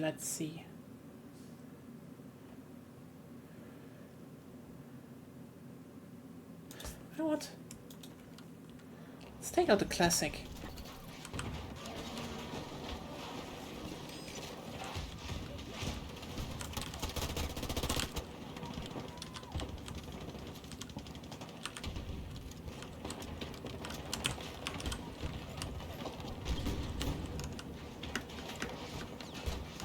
Charlie 1 under assault.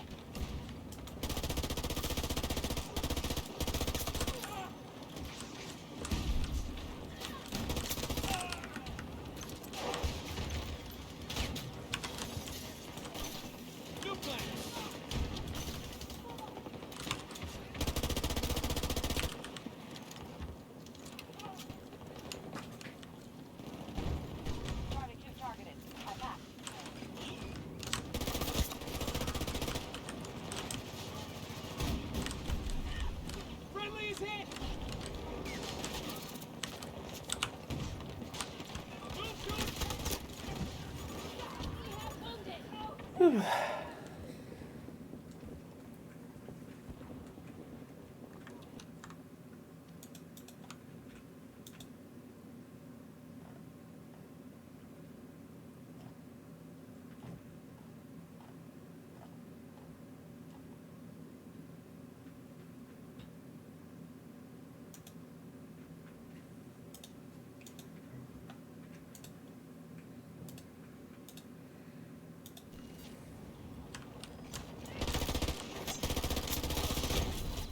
it.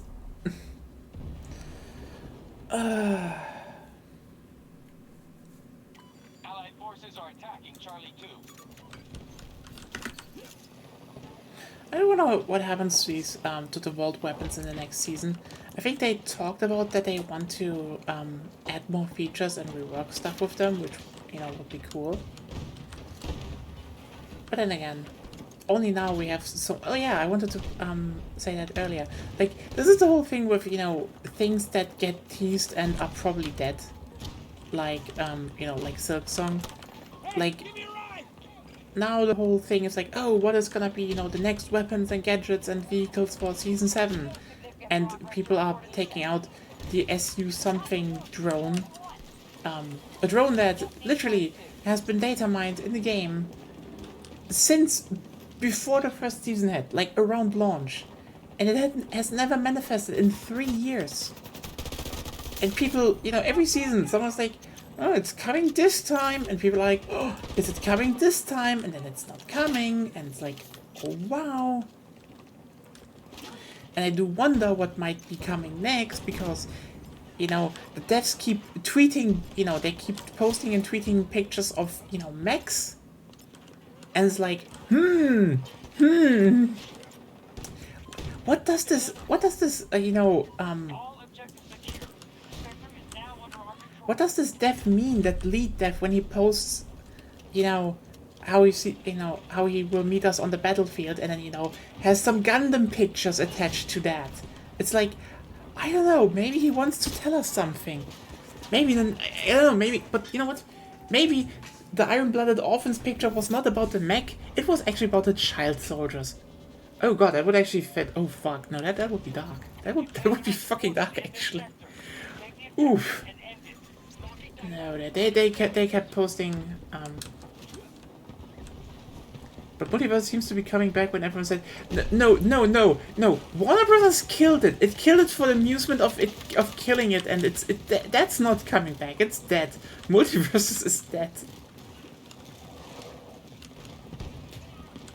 Oh, you know what? It's just brought back to be killed again. It's just, you know, that's just David Zaslav's fetish now, you know? He's like, we're bringing multiverses back, and everyone's like, yay! And he's like, and I'm gonna cancel it. Everyone's like, no, and he's like, yes, give me satisfaction. I don't know, at this point I feel like that David Zaslav is just like literally getting off at the idea of canceling projects. Like, fucking does. They actually tweeted yesterday.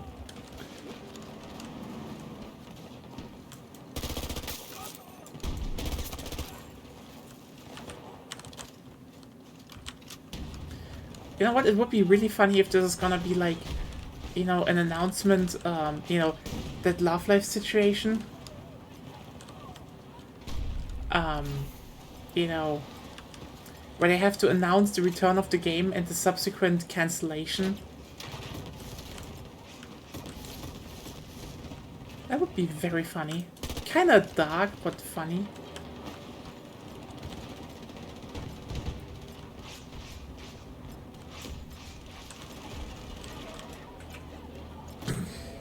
Oh yeah, I was just like, oh okay, you just did that. You just your marketing team was forced to just be like, yeah, the game is coming out then and then. Also, it will be shut down then and then. You're like, oh boy, that is not awkward in the slightest. No. It isn't awkward in the slightest.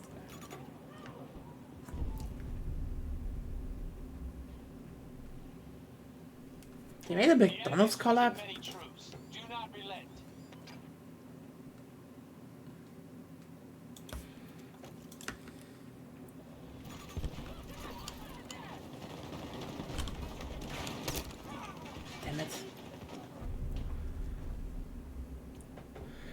you know what, Shadow Clone, I totally agree with you. The Love Life thing was just funny as shit because it's like, I mean, you know what, it was funny in a morbid way. Like, you're like, oh, no, someone is forced to do that. Someone is forced to literally say, yeah, our game is coming out then and then. Also, it's gonna be killed shortly afterwards, so, you know, but still.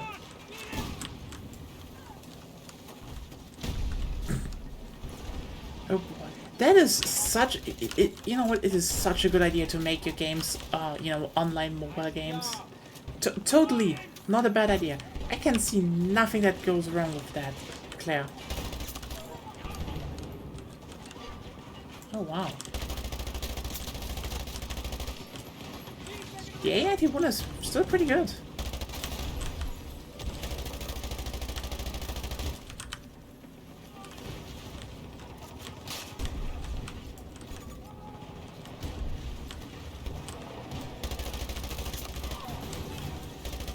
Oh yeah, did you actually hear that the Coyote versus Acme script has just been leaked like completely, and it's like an absolutely bonkers movie. And David Zaslav is just eating it. He's just fucking eating it. He's just munching on the script as we speak. He's devouring the actors. Final sector secure. We have full The control worst of is the Kingdom area. Hearts, since all of the non-existent mobile games are canon. You know what? You know what, Claire? I agree with you that this was bad. But they did put the effort of putting them actually into the, you know, Kingdom Hearts collection. So you can play them, but all the information is still there. So that is something, you know, it's still where it needs to be.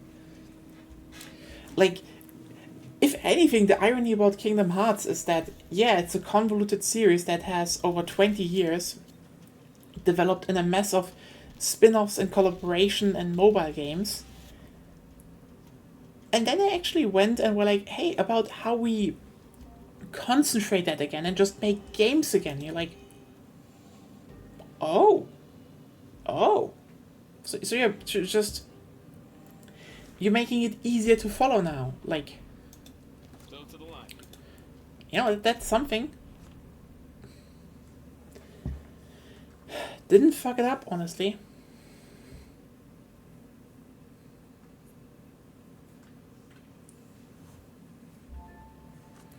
Oh well. But yeah.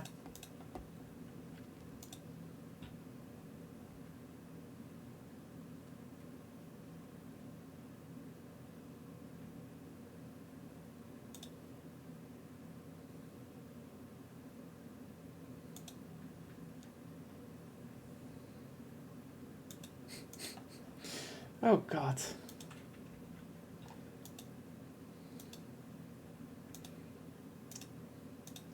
Someone should animate that with Witch from Mercury. Gremlin Suletta getting Cerveza Cristal.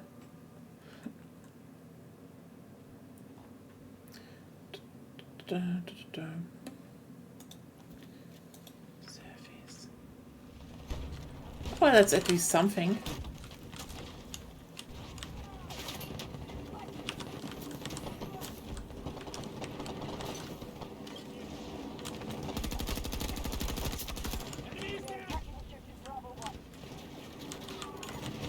Why the fuck do you drive a tank in there?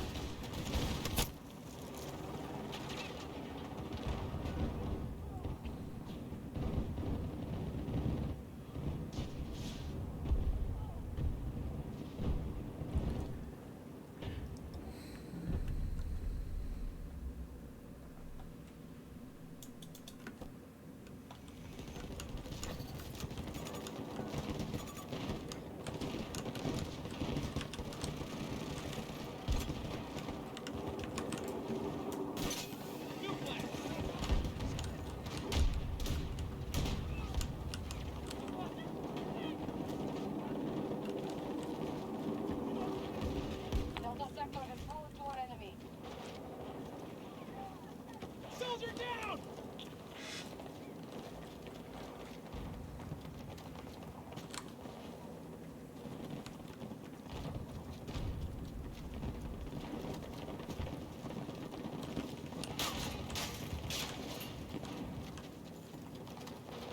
Wait, what? They're having a season pass for Persona 3 Reloaded. Oh god.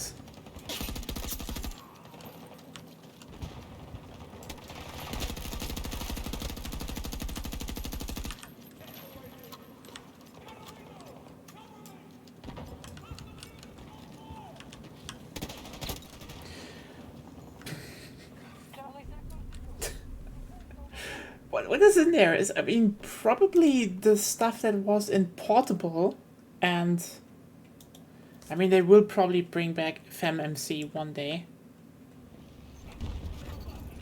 Oh!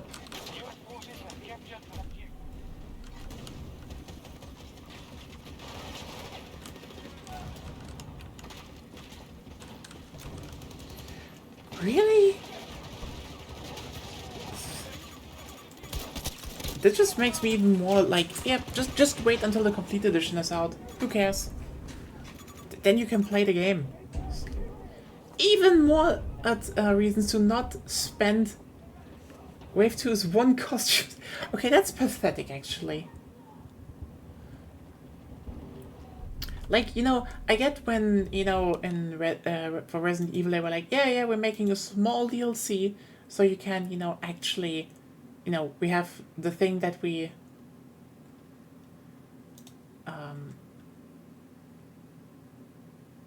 is the answer, yeah. I mean, that feels like something they could do, and because it just was like something that was singled out of the original release. It's so stupid.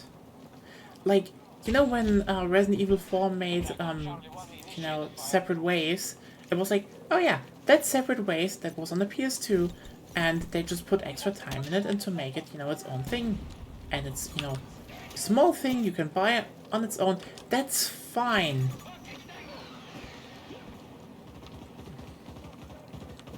Yeah, it's just so stupid. It's just so stupid. On the other, you know what's good DLC though? I have to say, Paradox released the best DLC ever for Victoria 3.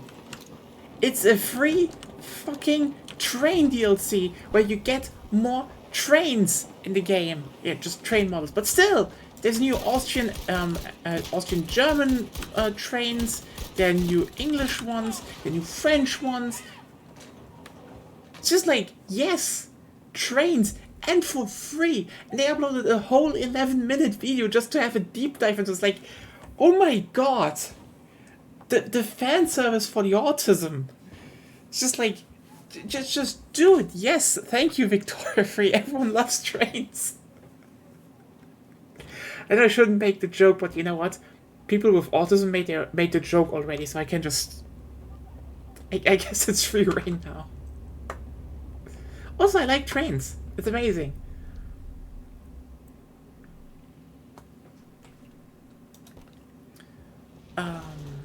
So yeah. Oh,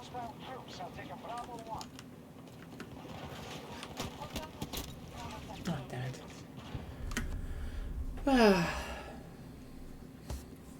They've seized all sectors. This must not continue.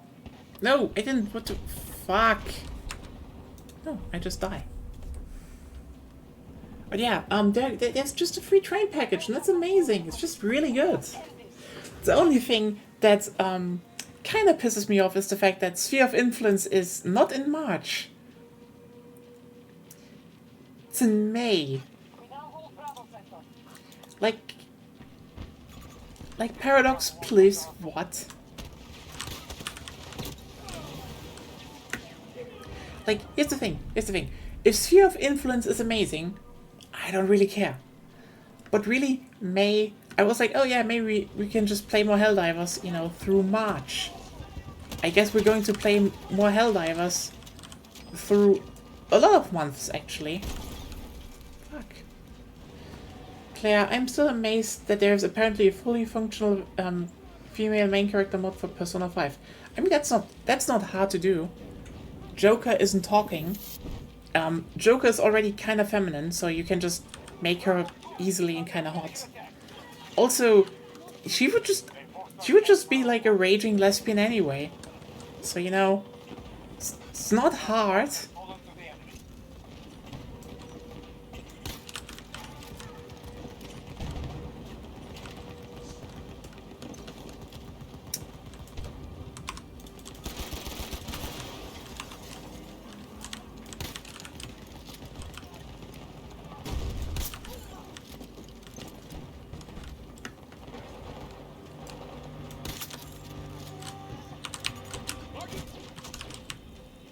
Hostiles invading one of our objectives.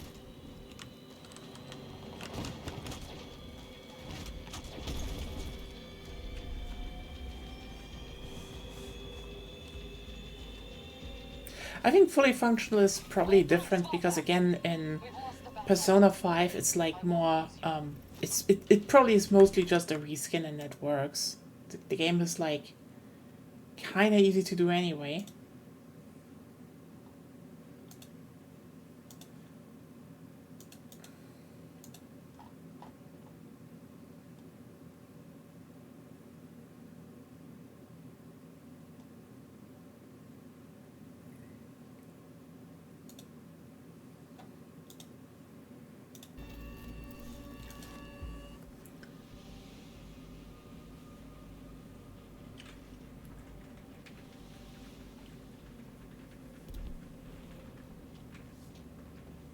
Ready for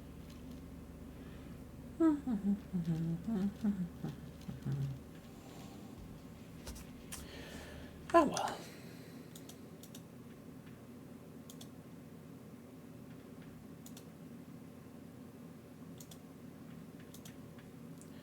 Oh, you're right.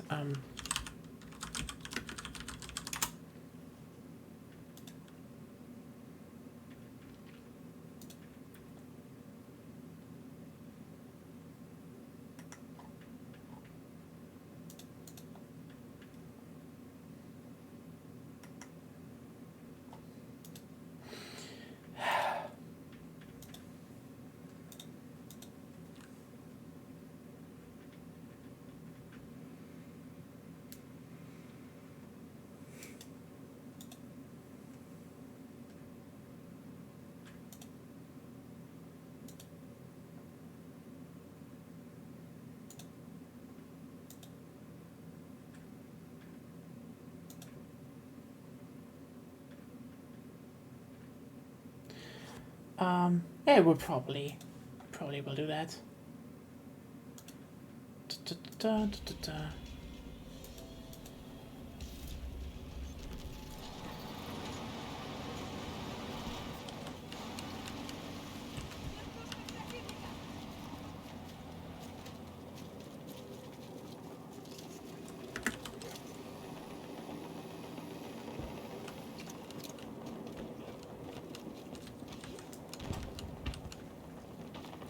We have lost Bravo sector to hostiles. We're hitting Charlie 1. American forces will take every sector if they are not stopped.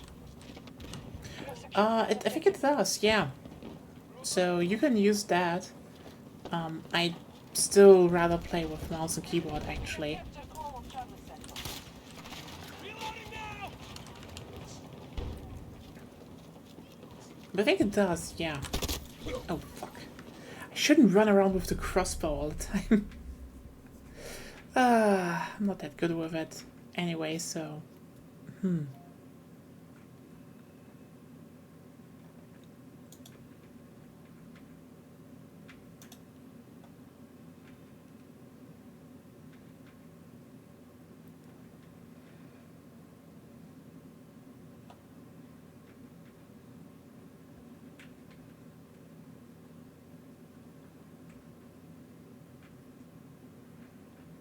well.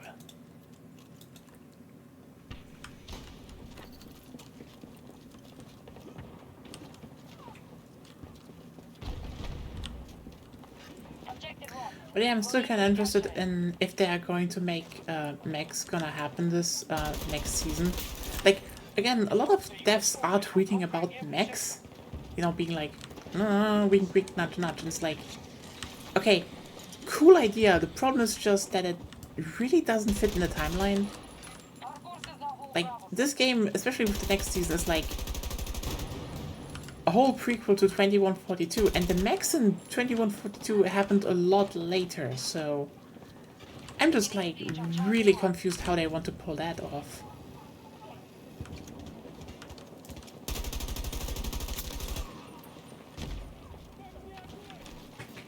I mean, still would be cool, but you know.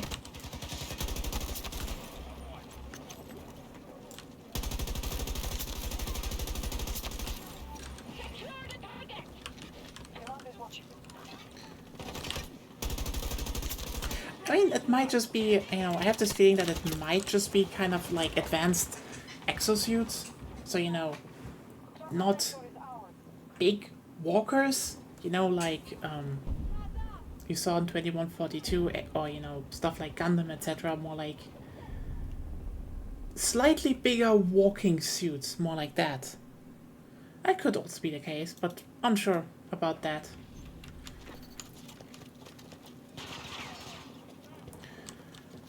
Oh fuck. There we go. Lost control of one of our objectives.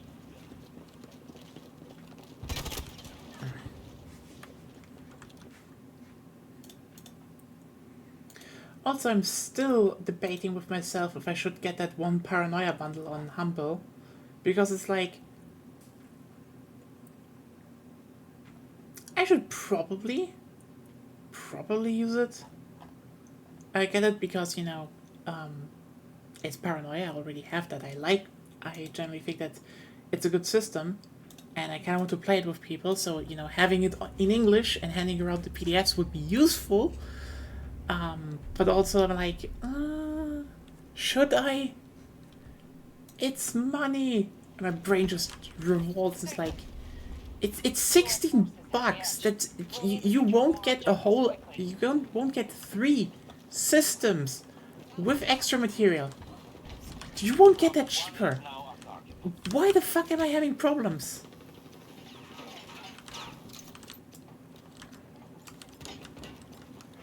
Our forces have taken a substantial blow. Begin your attack! Command is watching.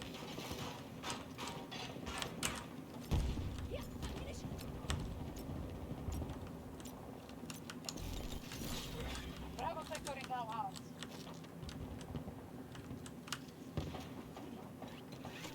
Fire at will! Take the objective! Good luck to your squad.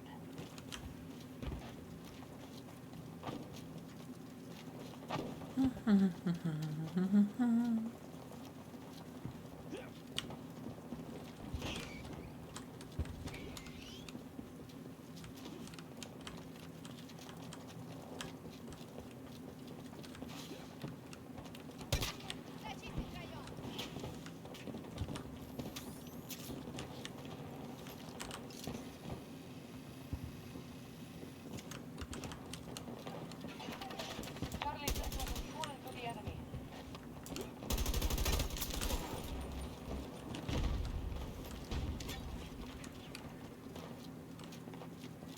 Enemy soldier lost. You're fiscally responsible. That is.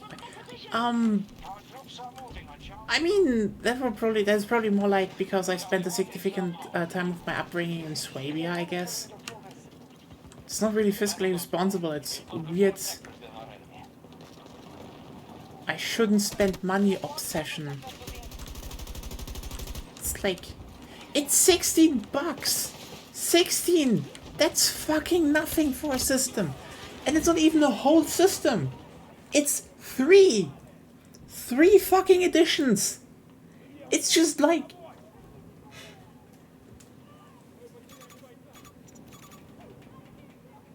Ah. Oh well.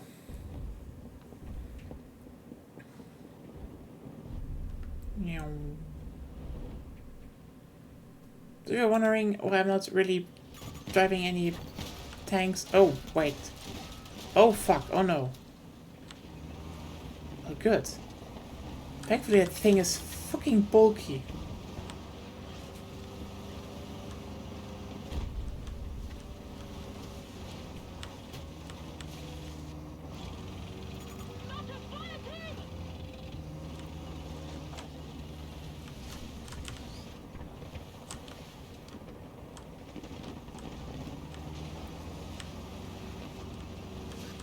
objective is under siege.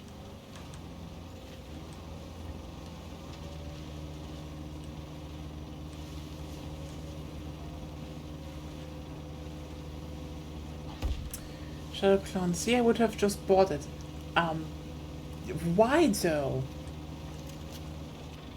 Like, it's money. It's just like, it's not good to spend money because then you have less money. You see my reasoning. I know it's stupid, but see my reasoning. You spend money, you have less money. You know how much 16 bucks is? I mean, it's not anything full or anything to buy, but still, it's money. Hostile tank! Southeast! Oh, fuck. I want a railgun tank. No. We have secured Alpha Sector.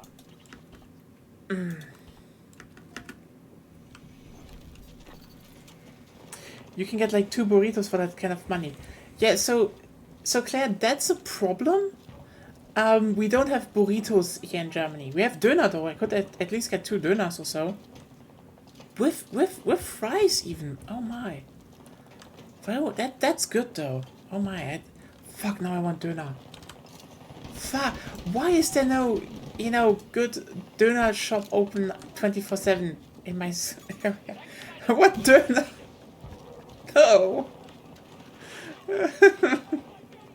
You can always make more money. How? Print? Fart? Wish it? I'm not even making money off of this right now. Should though. Follow me so I have easier time getting money off of this job. Yay. The follow button is down there. Just follow. And tell your friends. And tell your mom. And tell your grandma. And tell their friends. And if they don't want to, pressure them. Hold their cat hostage. Step on the dog's tail. Use anything you can. I want money.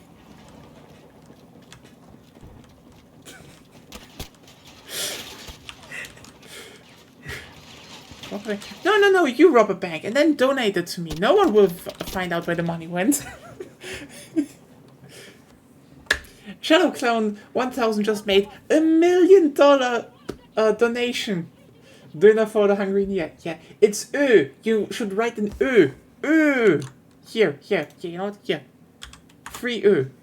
Copy paste it. Copy paste it and use it. It's a free Ö. A superior letter of the alphabet.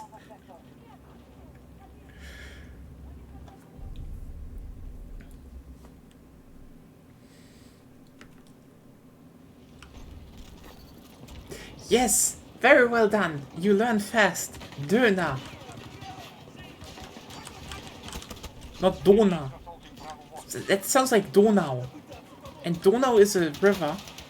I mean, also kind of a very delicious cake, but that's a different thing. Oh, Donauwellen are fucking good. Maybe I should. No, I can't make Donauwellen. Or it would need to get my girlfriend into liking what is it called again? Cherries, because there are cherries in there. But it's fucking good. Donauwellen is fucking good.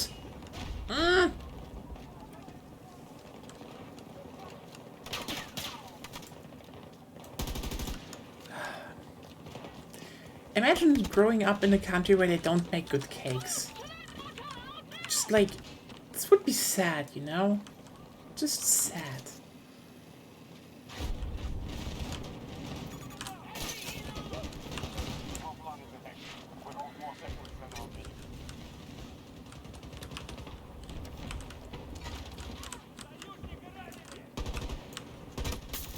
Enemy is down!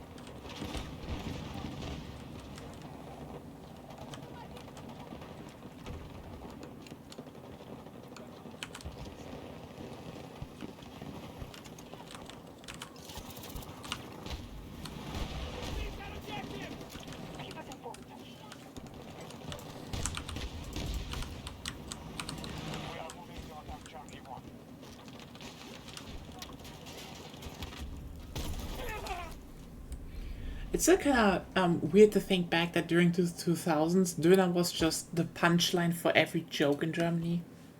Like, yeah, sorry. It was like, seriously, in the 2000s, you want to be funny? You want to be funny? You just, you just start any joke. It doesn't even need to be a joke. You just say something and just finish it with Döner. Everyone laughs. Döner was just objectively funny. And then they made it less funny. Like, the Döner stopped being funny the moment it crossed the $4 threshold mark. Like, the moment the Döner was, €4, it wasn't funny anymore. Before that, it's funny as hell. You just go and grab Döner. €2? Yes, it's funny. Why? I don't know. The answer is Döner.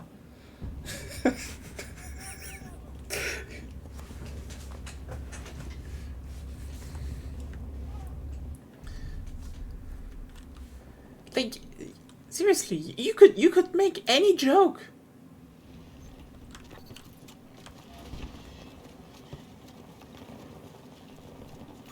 Like, how many Germans does it need to screw in a light bulb? Döner. See, that's funny. At least in the 2000s. We're not in the 2000s anymore, so it's not funny for us anymore, obviously. But if you think back, if you're living in Germany in 2000s, this would have been fucking funny.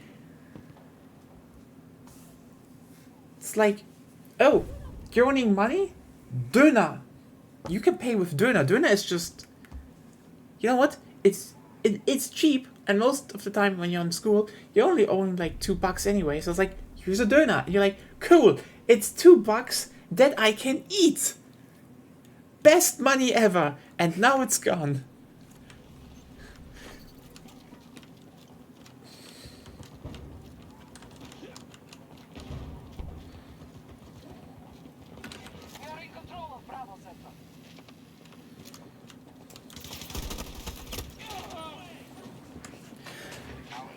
But honestly, if you think about it, like, the thing that kept so many schoolyards just sane is the fact that a bunch of schools just, they didn't have their own cafeterias or so, and they don't really sell stuff here in Germany. And only sometimes in later classes, kids have to actually stay after, 12 or 13, in the day. So,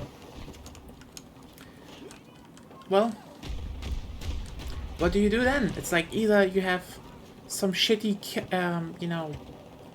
shop in the building anyway that sells something, or, usually they're like, yeah, we have these people that, bring food in from outside, and it's usually shit. But you know what saved the day? You know what saved the day all the time? The Döner shop right across the street. You go outside of the, yes, it's forbidden, in quotation marks, but everyone went there. The teachers went even there. And, I had it literally that, children were like pooling money, someone goes over and gets that, doesn't that Döner? And then the teacher was like, you're not allowed to go outside. Everyone was like, And the teacher was like, so what can I get you? And then the teacher just went and came back like bags full with Döner. It kept the peace. It held people together. It was just a pooling point for, sympathy. Like, when you ate Döner together, there was no class. There was no differences. You just enjoyed one of the tastiest meals of all time.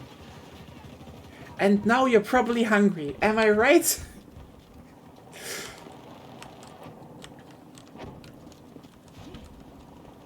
I mean, here's the thing.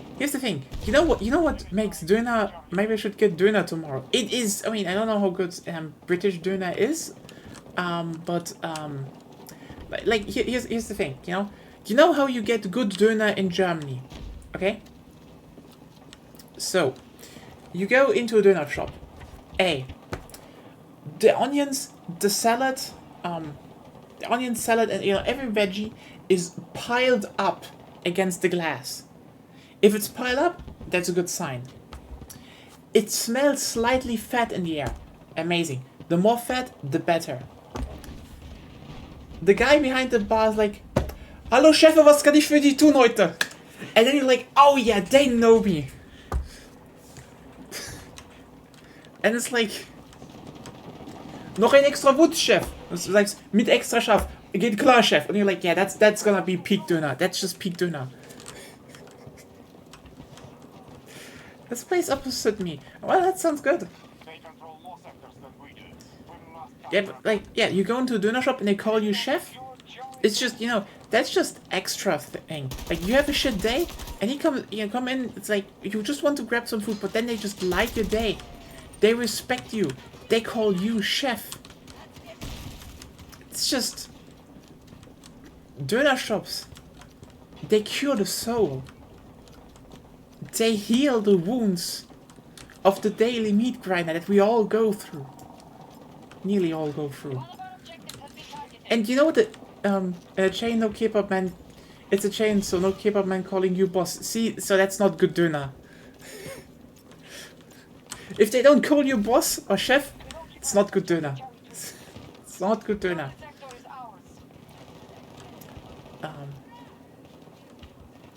Also, if you come in and they're blasting some weird Turkish music on an you know, on a level where you're like, that's uncomfortably loud, you're in the right place. Those put the extra touch into their food. They're the best. And then there's Imran in Berlin, which is just the fucking best, because they do everything by hand and call you chef. And also have free tea, which is amazing. It's just fucking amazing. Seriously.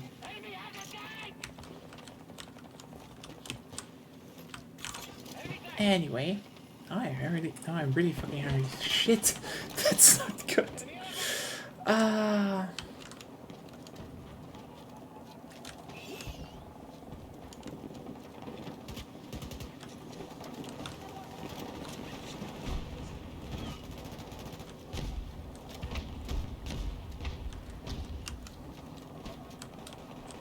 But yeah,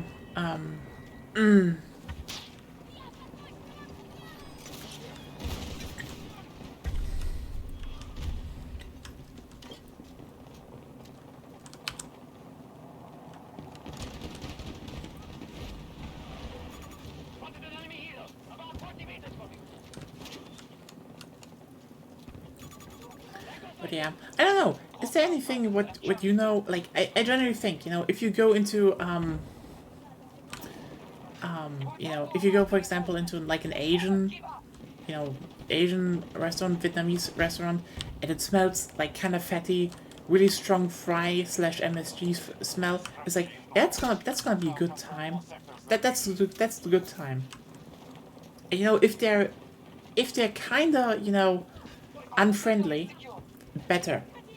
The ones who are friendly, they want you know, they want white people to be there. They're usually, you know, just at their food. The ones who are, you know, just kind of unfriendly, they just want to sell you food, and if you like it or not, it's not their problem. They usually sell the good shit.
We have superiority in the field, but we must keep the advantage.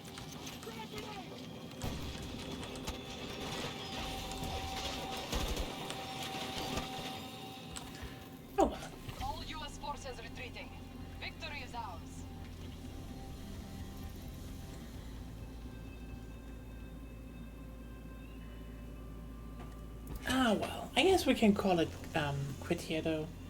Did it make a bit longer than planned, bit shorter than usual. As said, I have to get out tomorrow and there's a lot of stuff going on, so yeah. I guess Friday is gonna be more regular Helldivers 2 again. We'll see if, you know, the max drop until then. Who knows? Yeah, probably I guess next week is maybe more Battlefield since the new season drops soonish. My guess is next week. Maybe it's not next week, who knows? But yeah, thanks everyone for tuning in. I hope you had some fun talking and chatting. This was definitely more like, let's just have some relaxed time and not overdo it. And yeah, have a wonderful week ahead of you until the weekend and see you on Friday. Goodbye.